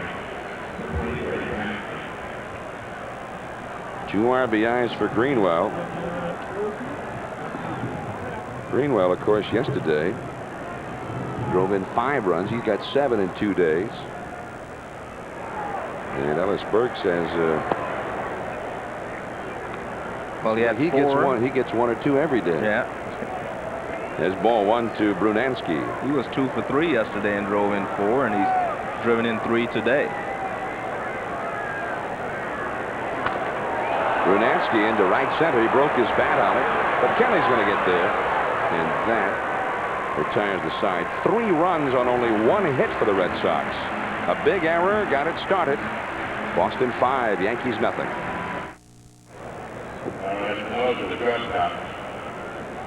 That's the voice of Sherm Feller in the background, the longtime voice of Fenway Park. This is John Miller along with Joe Morgan. 5-0. The Red Sox are leading for Tom Bolton. He delivers ball 1 to... No, I beg your pardon. That was a strike, says John Hirschbeck. 0-1 the count to Espinosa. The 9th place hitter, flied out to right his first time. And looks like this time as well. Brunansky, plenty of room out there. And there is 1 away. Sherm Feller. In Yankee Stadium, they have the great Bob Shepard. Roberto Kelly. Center field. Is Sherm. Wave, Sherm. Sherm is one of the most interesting characters you'll find in any ballpark. He's definitely a character from, say, a Damon Runyon novel from the old days. He was a songwriter. You know the song, Summertime, Summertime, Summertime? He wrote that song. And Sherm has made fortunes, and he's made a lot of people very happy over the years. Made more fortunes He just a few years ago wrote a tribute to John Kennedy, a symphony which was performed here in Boston. The Boston Pops, the 4th of July, and the St. Louis Symphony performed it. Had its debut in Baltimore, the Baltimore Symphony. So that's what he does in his spare time, huh?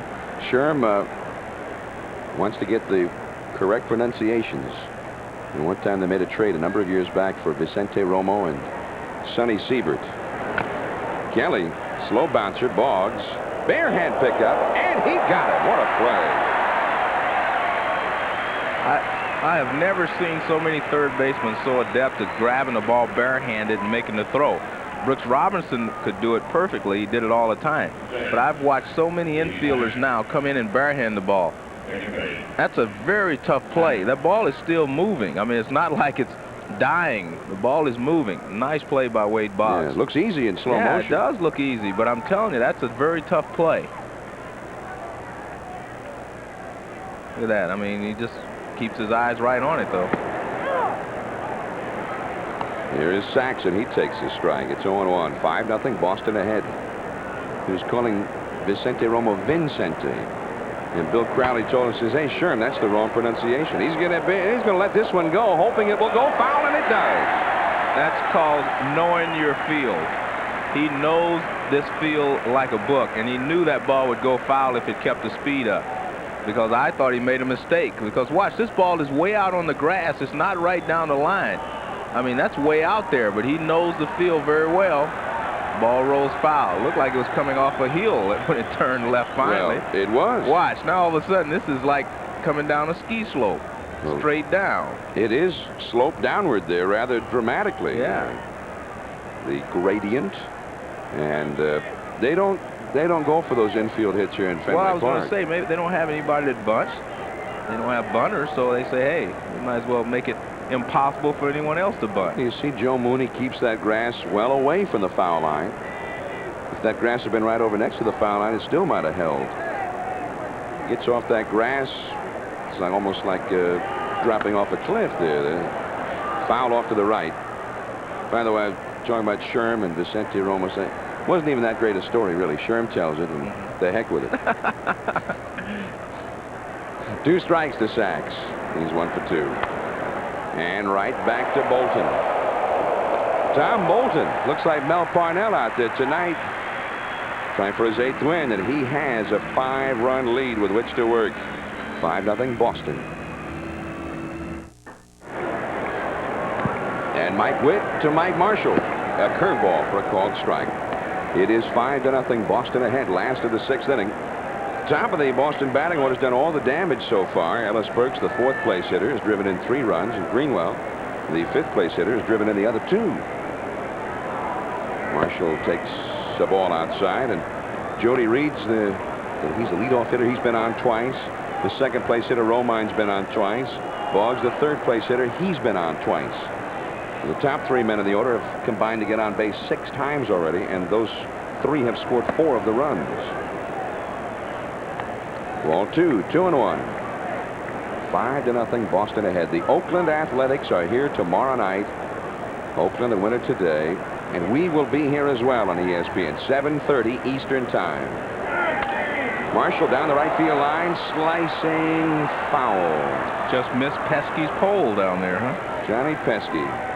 What a fine player he was back in the pre- and post-war years for the Red Sox until Jim Rice came along. Pesky was the fella who owned the Red Sox record for most consecutive 200-hit seasons. In those days, they called he and Dominic DiMaggio the table setters for the big sluggers like Ted Williams.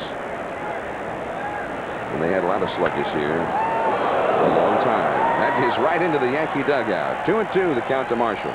It scrambled him. Rick Cerrone hit the deck there. That's Kevin Moss, by the way. And he's got the bat, and Oscar Asokar, 2 of the top young talents of the Yankees. We're not seeing them tonight with the left-hander going. And he struck him out. Witt strikes out Marshall, who is 0 for 3 in this game. So the pennant race will come here tomorrow night. Maybe a look at the postseason, a sneak preview. Meanwhile, in the National League East, things are starting to really heat up now. The Mets swept the Giants 4 in a row at Shea, the first time they've done that in 11 years in New York. from the Giants. The Pirates a winner today. They're a half game back of the Mets, and they will go head-to-head at Three Rivers Stadium, 7:30 Eastern, Wednesday, right here on ESPN. Gary Thorne will be there with Norm Hitzges. Don't miss that one. And it'll be seen in Pittsburgh as well. Nice play by Velarde to get Tony Pena. Tony was safe on a Velarde error the last time. This time Velarde got him. 2 down. Louis Rivera. Here's, as Sherm calls him, The shortstop. Louis Rivera. Joe, when you played, I mean, did you hear things like that? When you played here in the 75 suit, you ever hear Sherm in the background? I didn't pay any attention to it. I was concentrating on what was going on the field. You know who heard those things? Reggie Jackson. When he retired, he made his final trip around the league. Reggie said he wanted to tape a Shermfeller in Boston announcing him and Bob Shepard in New York announcing him. And Reggie did great impressions of both of them. Reggie, of course, he was aware of everything on the field and off and otherwise. I think Reggie likes hearing his name sometimes. That's why I brought it up. He was a great player, though. Hey, he had some days in this ballpark with the Yankees. He broke the Red Sox heart a few times, Red Sox hearts a few times, and Red Sox fans as well. These Yankees are a far cry from those Yankees. Yes. 2 strikes to Rivera, who has popped to third and grounded into a double play. 5-0, Boston ahead. I think the second most exciting thing I've ever seen on the baseball field was the night Reggie Jackson hit those 3 home runs in the World Series. That was like unbelievable for me to watch. The most exciting was us winning the World Series here in 1975 against the Red Sox, the Cincinnati Reds. Red Sox put out a record album with all the highlights of that season. The album ended with Game 6 of that World Series. Interesting. Every time I come here, I see an image of Carlton Fisk standing at home plate waving the ball fair in the 6th game, and I remember Dwight Evans taking a home run away from me in right field. So, yeah. Well, you know why they call that area out in right field Death Valley. Yeah, now I do, yeah. Yastrzemski, Fred Lynn, now Mike Greenwell. You hit it into straightaway right field. You have to crush it to get out of here, as you learned, much to your chagrin. But I didn't know they had that great Gold Glove player out there either. What was that, the 11th inning? 11th inning, and then in the bottom of the 11th, Carlton Fisk hit a home run. What a turnaround. It was a great game, though. Velarde near third. And the Red Sox go out quickly and quietly. It's been every other inning. We'll see the top of the Boston batting order in the 7th again. 5-0 Red Sox.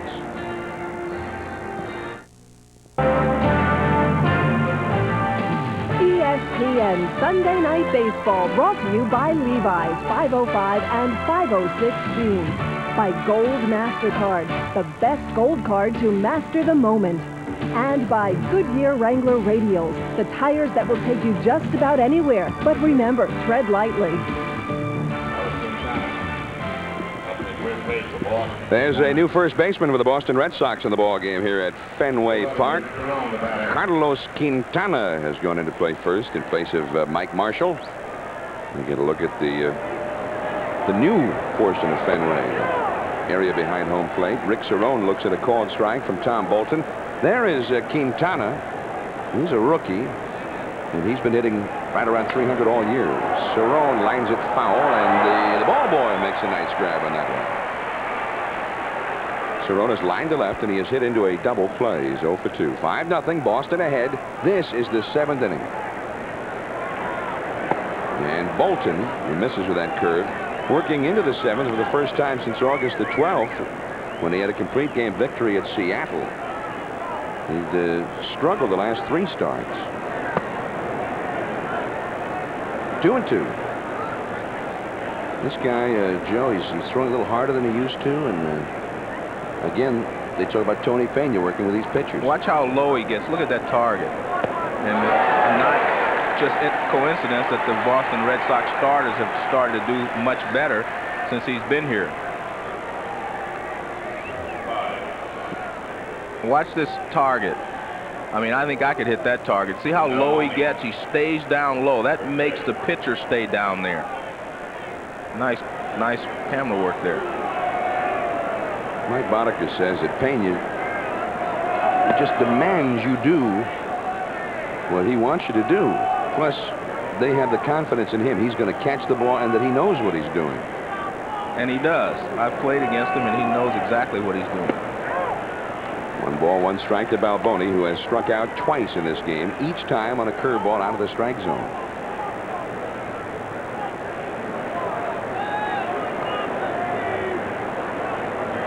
And that curveball is in the strike zone. 1 ball and 2 strikes. Balboni can't win. He swings at them when they're out of the strike zone, and then he takes them when they're in the strike zone. But just watch where all these pitches are. Everything's down, down. And you see how low Tony Pena is, and he gives him the glove right there. That's a fastball for a base hit, but only 1 base for Balboni. Fenway Park taking away again. That's a double almost anywhere else. But that railing right behind third base here in Fenway. Closest to third base grandstand in the majors. Well, Bolton wants to come way inside with a fastball, and he gets a little bit too much of the plate. And Balboni turns on it and pulls it inside the third base line. And as you mentioned, that is normally a double in any ballpark. But Fenway Park. Fenway Park opened in 1912, the very same day that Tiger Stadium opened. Here's Barfield outside. But after they sold Ruth and traded away a number of their other top stars in the 20s, this franchise fell into disrepair, and so did this ballpark. They had no money. It was a bad club every year. Barfield takes a strike. Nice pitch in the outside. And that left field grandstand that we just looked at burned to the ground in the mid-20s. It was a wooden grandstand at that time. And they had so little money that they just let it sit. Guys could run in behind the charred remains of that and catch balls down in that left field corner. And this place was literally a laughing stock. They not only did not rebuild the left field grandstand, they left the burned remains of the old grandstand out there. Didn't even clean it up. Thought this club was going to move a number of times, and then Tom York came in the mid-30s, bought the franchise, and a new era was born. That's a called strike 3 to Barfield, the second time that he's been called out, and he didn't like that call from John Hirschbeck.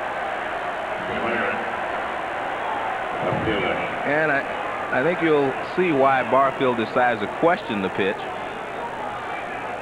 He felt like it was low and away. Now watch Pena. It gets right down there. There's the target, low and away.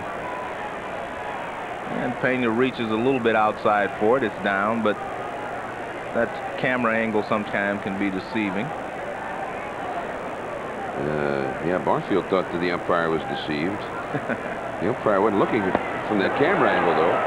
That's a swinging strike by Jim Leyra to his line to left and walked. 5-0 Boston, top of the 7th, 2 down. Well, they say sometimes a pitcher will get some calls like that when he's constantly around the plate. And down. Right back to Bolton. That was virtually the same pitch with which he struck out Barfield, down and away. Tom Bolton has shut out the Yankees through 7, and he's bringing in some great memories of fine left-handers of the past. There's some happy Red Sox fans at Fenway Park. The Sox are in the pennant race, and they're leading the Yankees 5-0, going for the sweep tonight and for the 10th consecutive victory overall. And the top of the order's up again, which means trouble for Mike Witt. At least it has meant that earlier. Jody Reed, he led off the first with a single. That was a 2-run rally. He was hit by a pitch leading off the third. They got the bases loaded but didn't score. And he struck out in the 5th, but they went ahead and scored 3 runs without him. And it's a ball and a strike. 5-0 the score here. Boston ahead. Very rarely will you have a leadoff man lead off, 4 straight times in a ball game. If you get him to do it twice, you're lucky as a team. Truly the leadoff man tonight.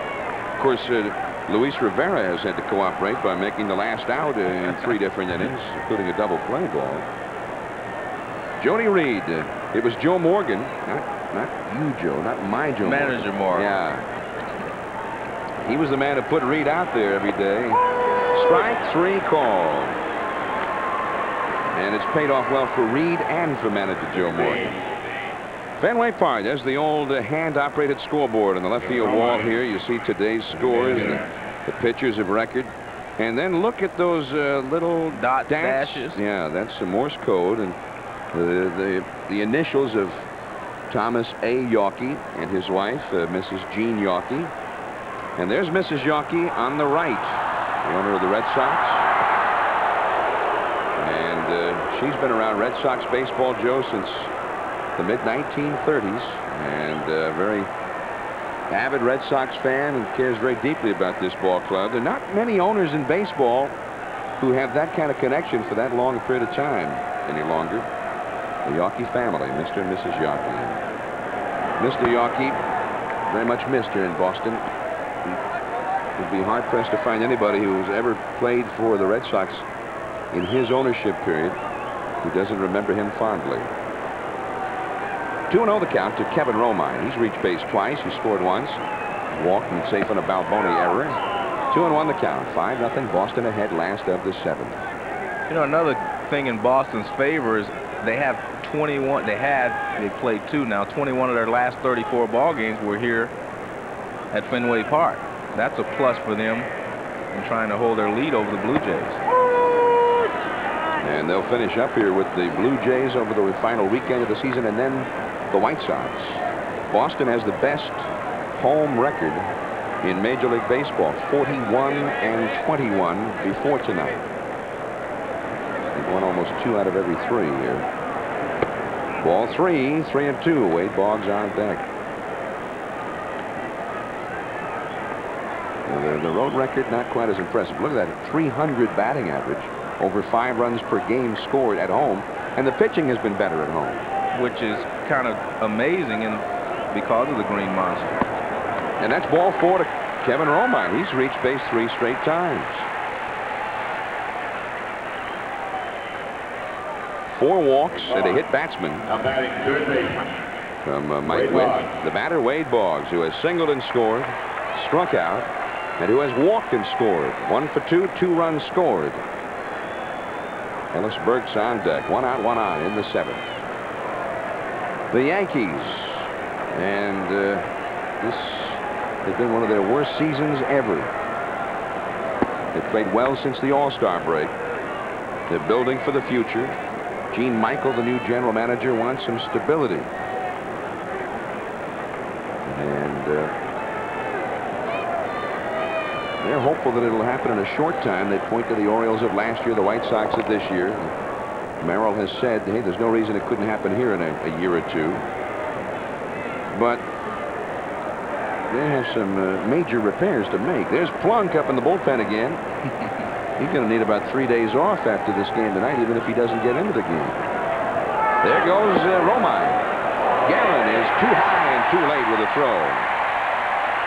There's the Boston running game. Romine with his 3rd steal of the year in 3 tries. They've never thrown him out, Joe, all year. Well, you watched him at first. I was watching him at first base. I knew he was going. The pitch is low and in. Pretty good pitch to throw on. Guerin makes a good throw, but he had such a good jump that he had no chance to throw him out. You know, the Yankees have been the toughest team in the American League against which to run. Well, Bobby Witt, Mike Witt, is not that tough to run on. Pickoff play. He made it close for the catch by Espinosa, but Romine is back. Actually reminds me a little bit of Bobby Witt tonight. He's walking a lot of guys. Yeah. How about yesterday? 10 walks, 10 walks, strikeouts? 10 strikeouts. Wow. Close play at second, but you can see Romine is back in time. Yankees actually have been the toughest team in the majors to get a stolen base against. 2-0 to Boggs. 3-0. The man on deck is a right-handed hitter. First base is open, but Ellis Burks is not just any right-handed hitter these days. Tonight, 2 for 2 with a walk, a single, and a triple, and 3 batted in. And these guys at the top keep getting on base for him. 3-0 to Boggs. And ball 4. Back-to-back walks issued by Witt. He's now thrown 127 pitches in the game, and here comes Stump Merrill. He's got Plunk ready. Plunk has been ready. He may be past ready. Yeah. He's overdone. But I think we're going to see him. And Plunk is anticipating that he's coming in. Yes, he is. He agrees with you, Joe. 5-0 the score. Stump Merrill. You know, he's a Yankee manager. He's from New England. He's bringing Plunk in. I asked him if he grew up a Red Sox fan. He said, no way. I was a Braves fan, the old Boston Braves. I said, well, see, the Braves last year was 52. How old were you when they left? And he said, 7. But I followed them when they were in Milwaukee, too. 5-0. We'll be back. Eric Plunk takes center stage in relief of Mike Witt, inheriting a 5-0 deficit. Plunk 5-2, and Mike Witt, he had no problems, Joe, in the even-numbered innings, but those odd-numbered innings in the top of the order coming up were his undoing. Yeah, and he had a real problem getting Ellis Burks out and Mike Greenwell with runners on base. That was his problem. He couldn't get those guys out with men in scoring position. Speaking of which, yeah, 2 runners on base, and here's Ellis Burks, just the man the Red Sox want to have up there these days. In his last 13 games, including tonight, he is hitting .460, 6 homers, and 16 batted in. He's had 7 RBIs in the last 2 days alone.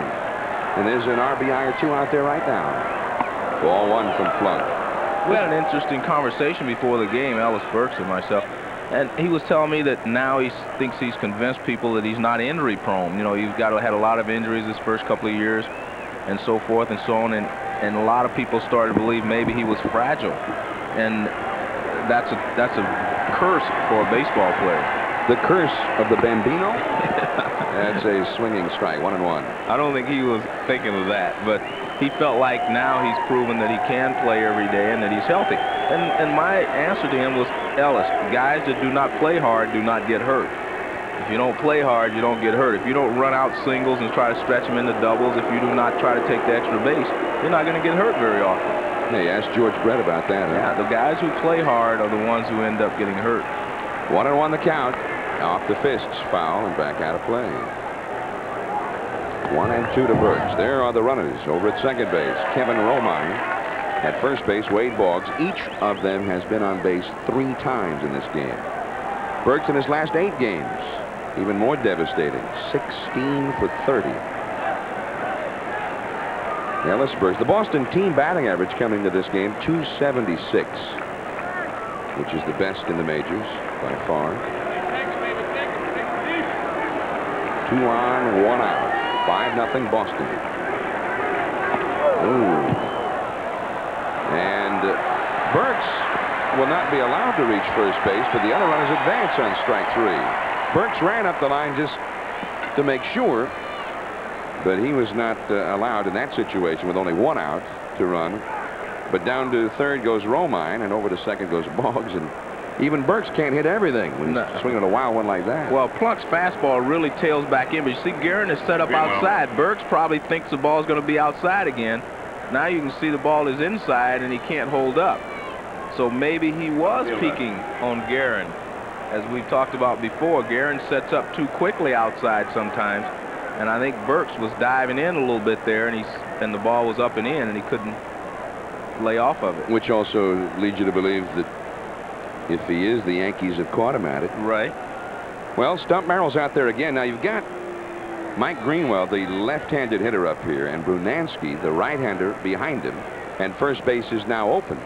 And Brunansky hasn't swung the bat as well as Greenwell. Really, lately, about the only man who has in this Red Sox club or any other club is Ellis Burks. So we'll see what manager Stump Merrill has in mind here.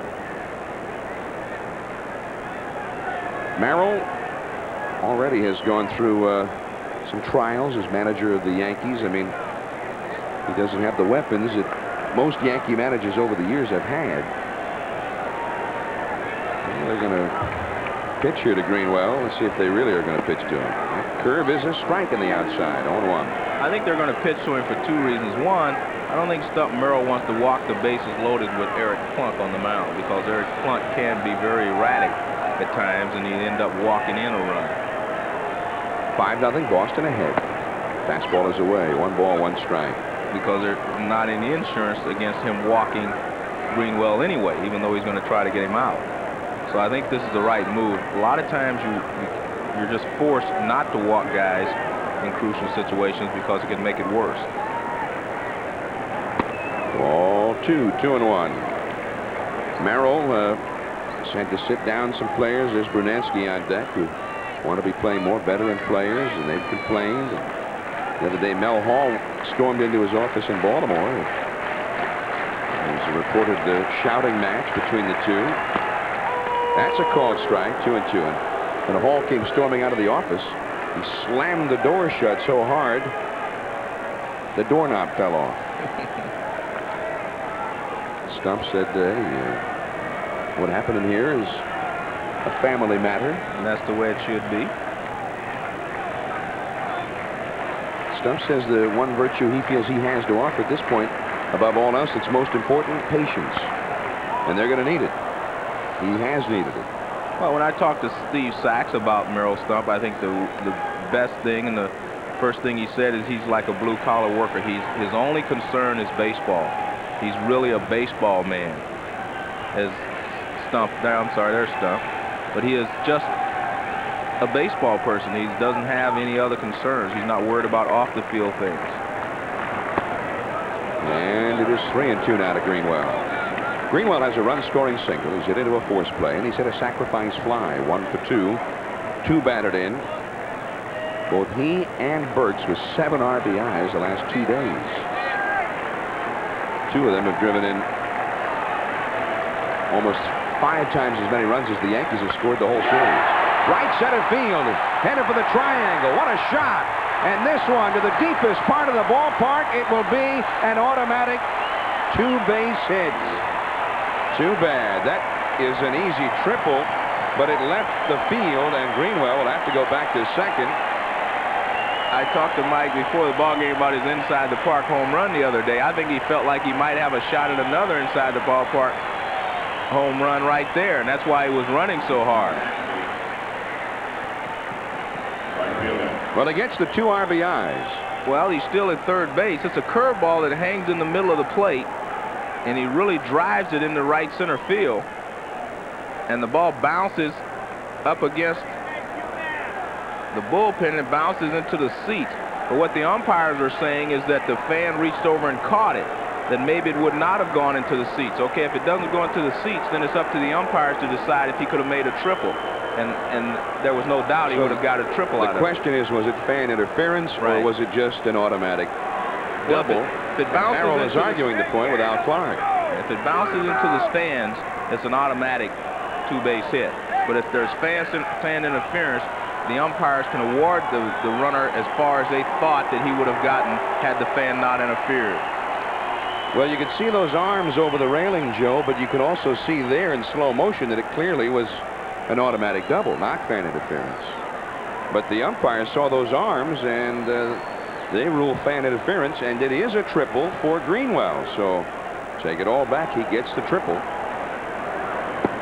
There's a ball too low to Brunansky. So Greenwell has 4 RBIs in the game, 9 in 2 games. He's got 65 for the year now. He's only been healthy. He's only been a complete Mike Greenwell with that bad ankle for what, 6 weeks? Well, he's still turning in a great season. Well, he says that new invention by Mike Cobb's son is really working. Yeah, Mickey Cobb over at Kansas City, the trainer. 1-2 to Brunansky, who is 0 for 3. There it is on his left ankle. He was having trouble pushing off on that back foot. He's a left-handed hitter, so that was his power leg, and he was having problem putting a lot of pressure on it when he was swinging earlier. That was accounting for his lack of power. Now that his leg is stable again, he can turn on the ball as he did there. He got him looking, and that's the inning. But Mike Greenwell gets the 2-run, 2-out triple. And Ian Burks leading the Yankees 7-0. Back at Fenway Park, the Rolaids relief break. You can see Bobby Thigpen with a slight lead over Eckersley.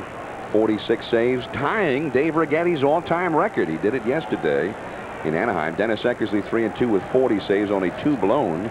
In the National League, Franco and Myers, the 2 relievers who were traded for each other over the winter. Franco, though, with a rather hefty margin in the Rolaids standings. Here we go to the 8th inning. Tom Bolton to Velarde, headed for that triangle again. Burks, and he can't quite get there. He got there but couldn't hold it. And it's 2 bases for Velarde. The ball bouncing into the bullpen. And we're going to get another argument here. Bucky Showalter, the third base coach, goes out to talk to Al Clark, and Stump Merrill's going to come out as well. It'll be a double for Velarde. Well, Stump wants to know the reason this is not, you know, as much as he thought he might get. But see, this is not an umpire's discretion here, or even a judgment. It hit off of Burks. It bounced over the wall. That's a rule book double. Well, what he's saying is that the ball hit him first and then went over the fence. That's what he's saying. So what he's basically trying to say is that Burks knocked the ball over the fence, so he should be able to keep running. That's what Stump is. If it had hit Burks and bounced over the fence without hitting the ground, he'd be right. It'd be a home run. Right. But it hit the ground after it hit Burks. Yeah, but that's still what he doesn't matter. That's what he's arguing. He's arguing that because the ball hit his glove, it bounced over the fence. He's not arguing that it didn't go over, but he's saying it would not have gone over had it not hit Burks' glove. Well, I mean, he's right, but also he's wrong. Al Clark trying to explain it to him. Stump trying to explain it to Al Clark. I don't think we're going to have a meeting of the minds on this one. No, because Stump is going to lose the argument when he says it's the same play, because it is not.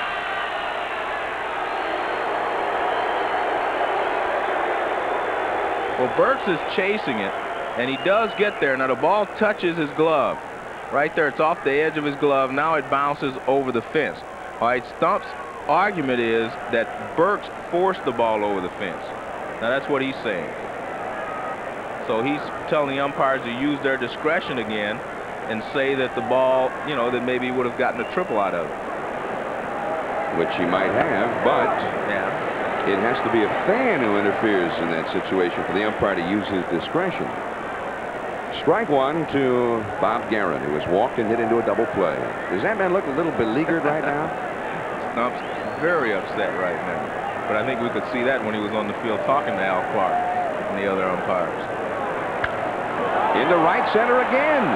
A long run. Burks, though, will give way to Brunansky, who's got it. And over to third base goes Velarde. Well, he's at third base now. Well, Stump wanted him in the dugout now with a run. There is Larry Anderson, the newest Red Sox acquisition, acquired from Houston on Friday. Veteran right-hander, having a fine season in Houston. That's been the weak area for the Red Sox, has been the bullpen.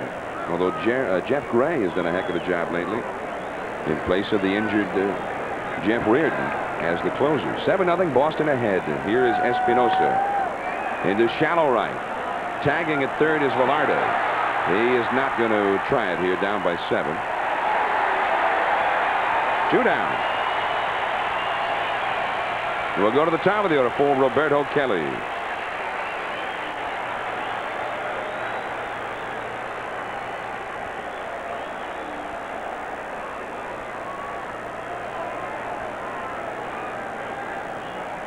We're in the 8th inning.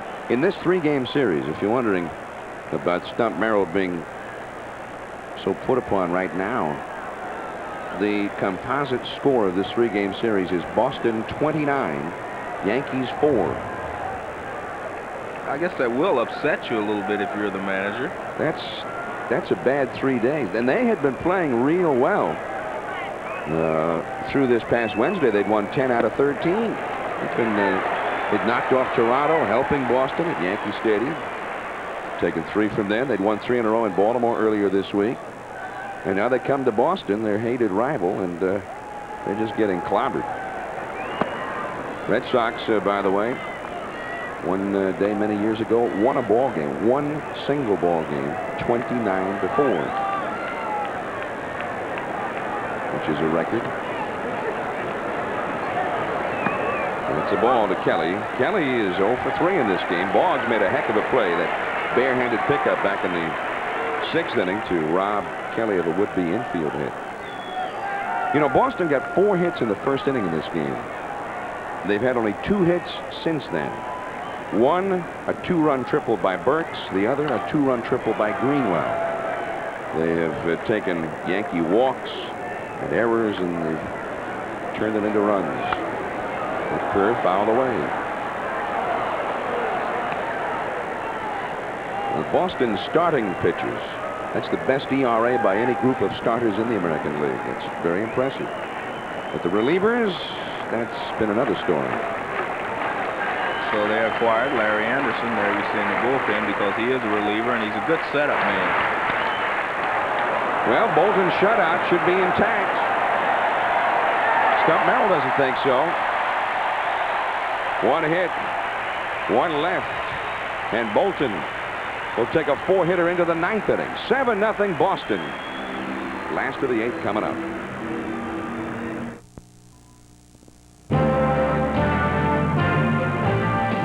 ESPN Sunday Night Baseball, brought to you by Mitsubishi, bringing you a full line of award-winning automobiles. See them all at your Mitsubishi Motors dealers. By Busch Beer, head for the mountains of Busch. And by First Brands Corporation, makers of STP oil treatment.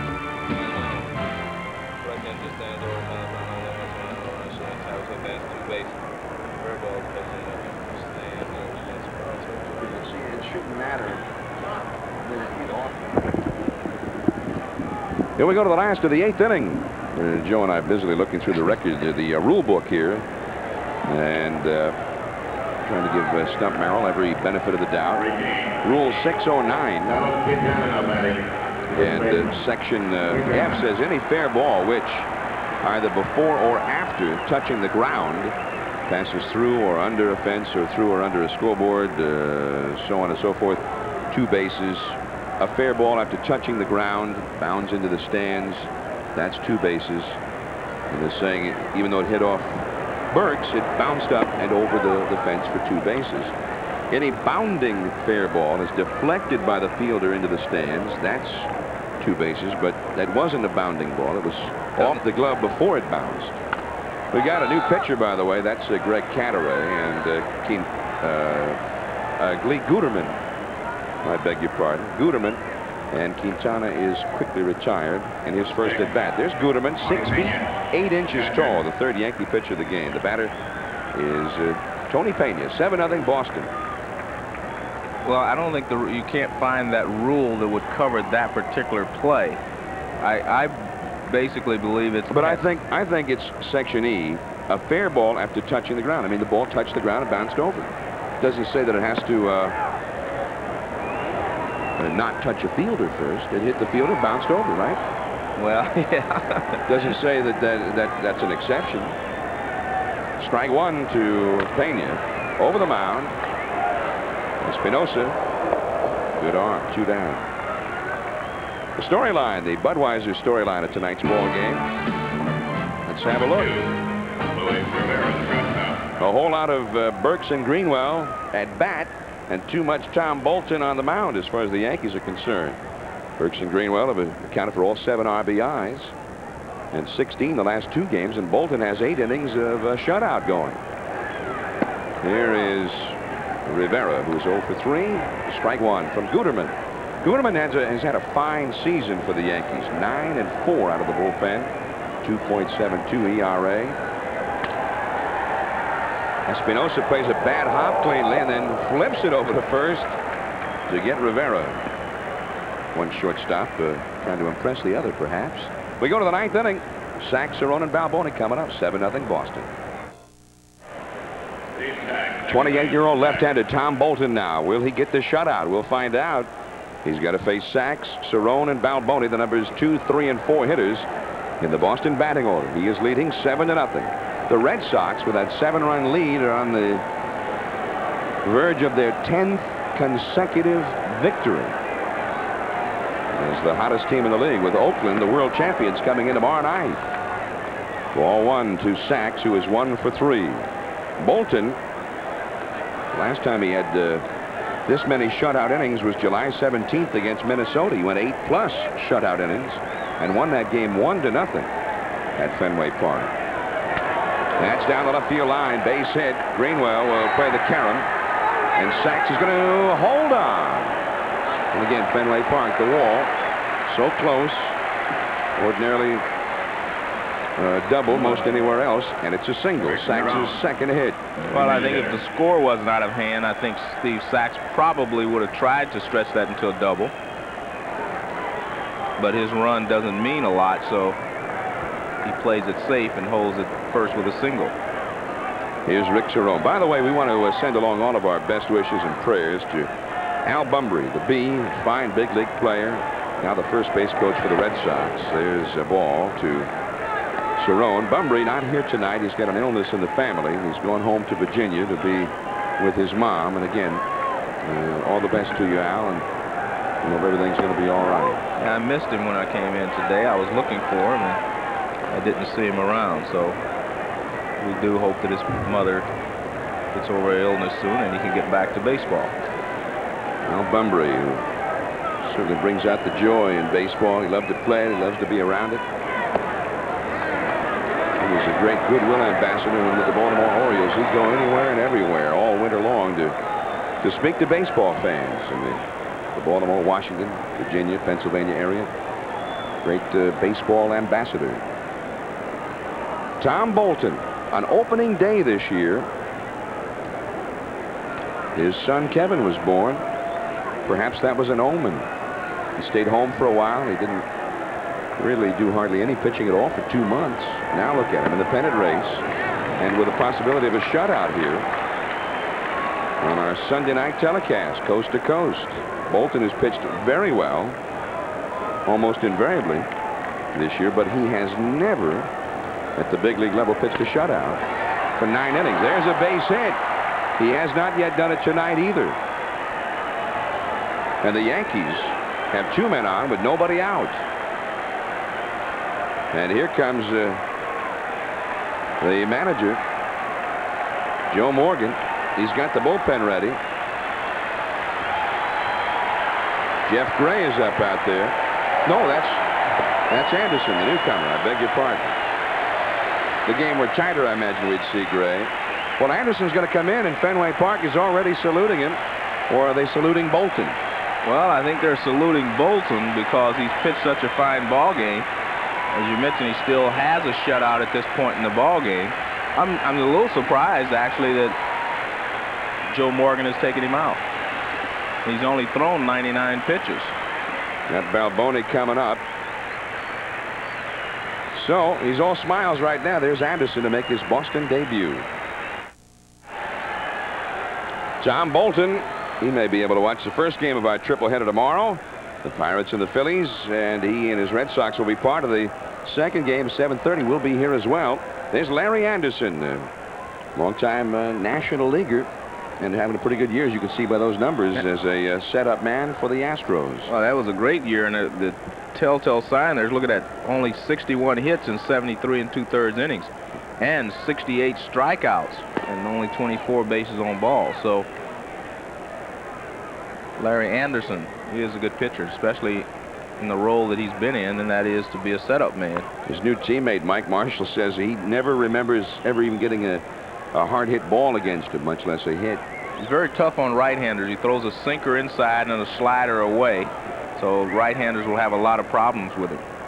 He's going to face a left-hander here. The pinch hitter will be Kevin Moss, the man they've all been talking about in New York and around the country. This guy really came into the big leagues with a flourish. He hit his first 15 home runs more quickly than any hitter in Major League history. I mean, the first 15 of a career.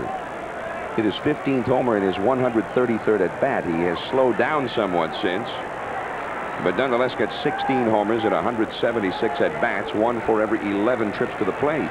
Interesting stance by this fellow. Well, it looks like a Yankee Stadium stance to me. All of his home runs have been to right field. That's a strike. You can see the big brace he has on his right knee. He had surgery on the knee, and that's why he wears the brace, to protect it.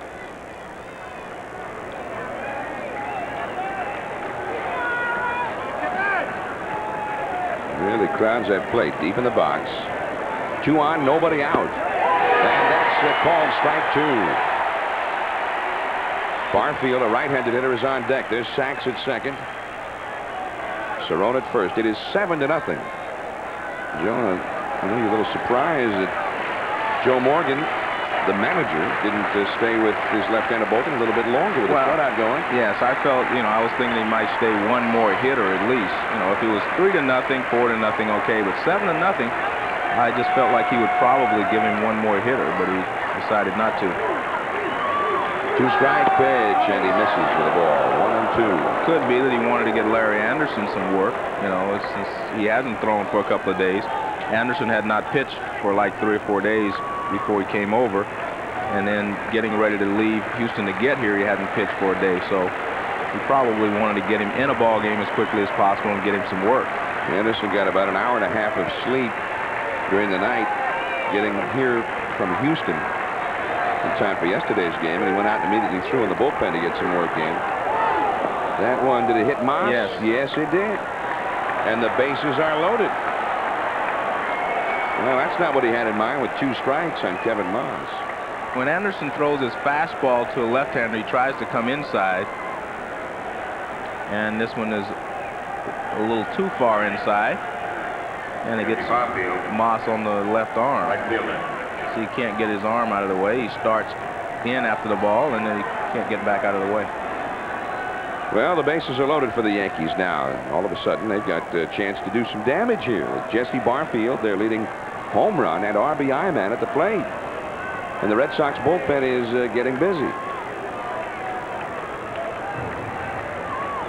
Swing and a miss, strike one. Now, right-handed hitters last year in the National League, and there you see Rob Murphy, the left-hander, and Jeff Gray, the right-hander.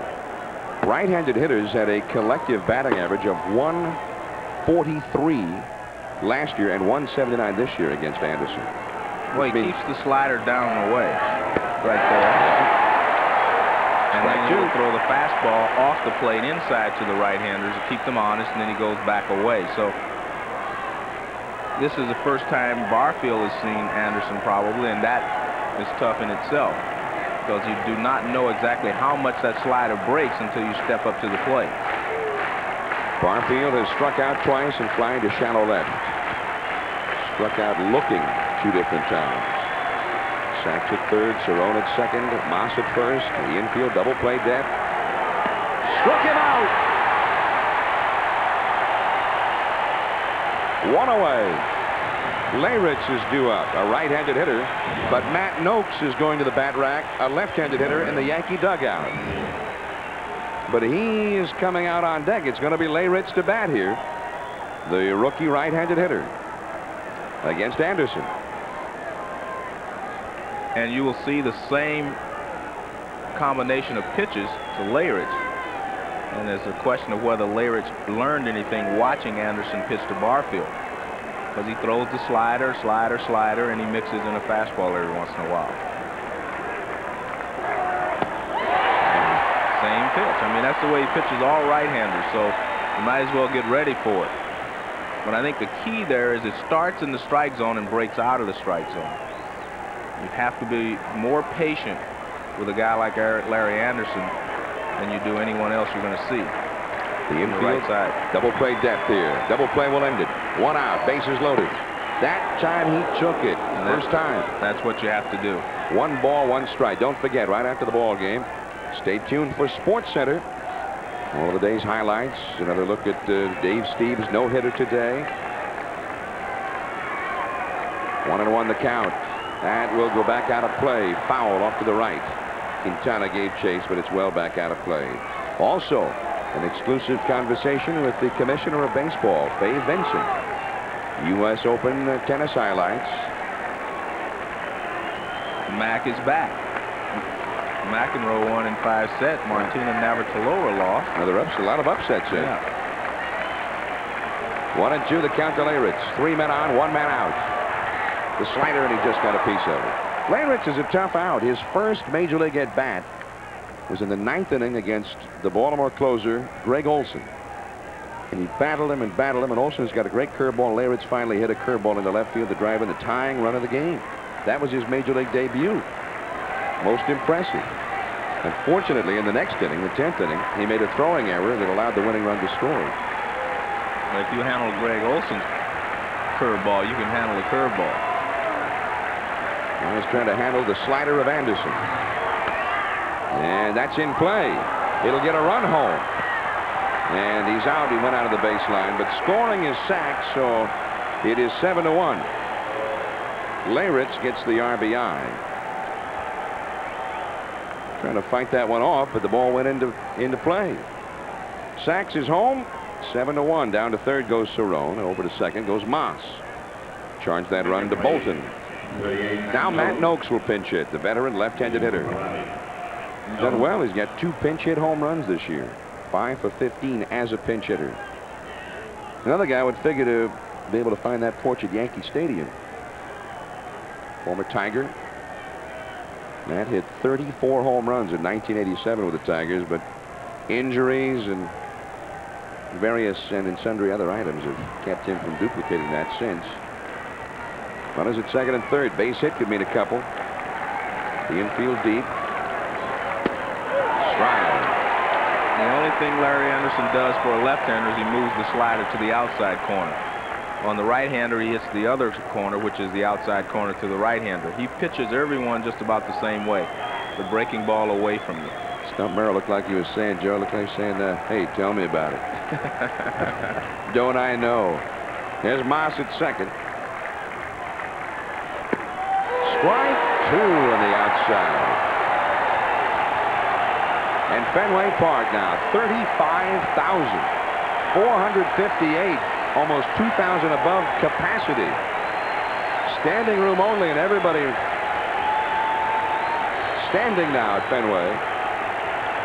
But one fan has come running out onto the field, and the Fenway security forces will have to go after him. 7-1, Boston ahead. We're in the 9th inning. And tomorrow night, we'll be back here at 7:30. Obviously, the Yankees no match for this Boston club, about to win its 10th in a row. But the Oakland A's, that's a different story. The best record in baseball, the world champions of baseball, and until proven otherwise, just the best team in baseball. And with Henderson, Canseco, McGuire, and now McGee and Baines, we'll be here tomorrow night. All right, ready to go. The 2-strike pitch. 1-2. Noakes pinch hitting for Velarde in the 9th inning. Bob Guerin on deck.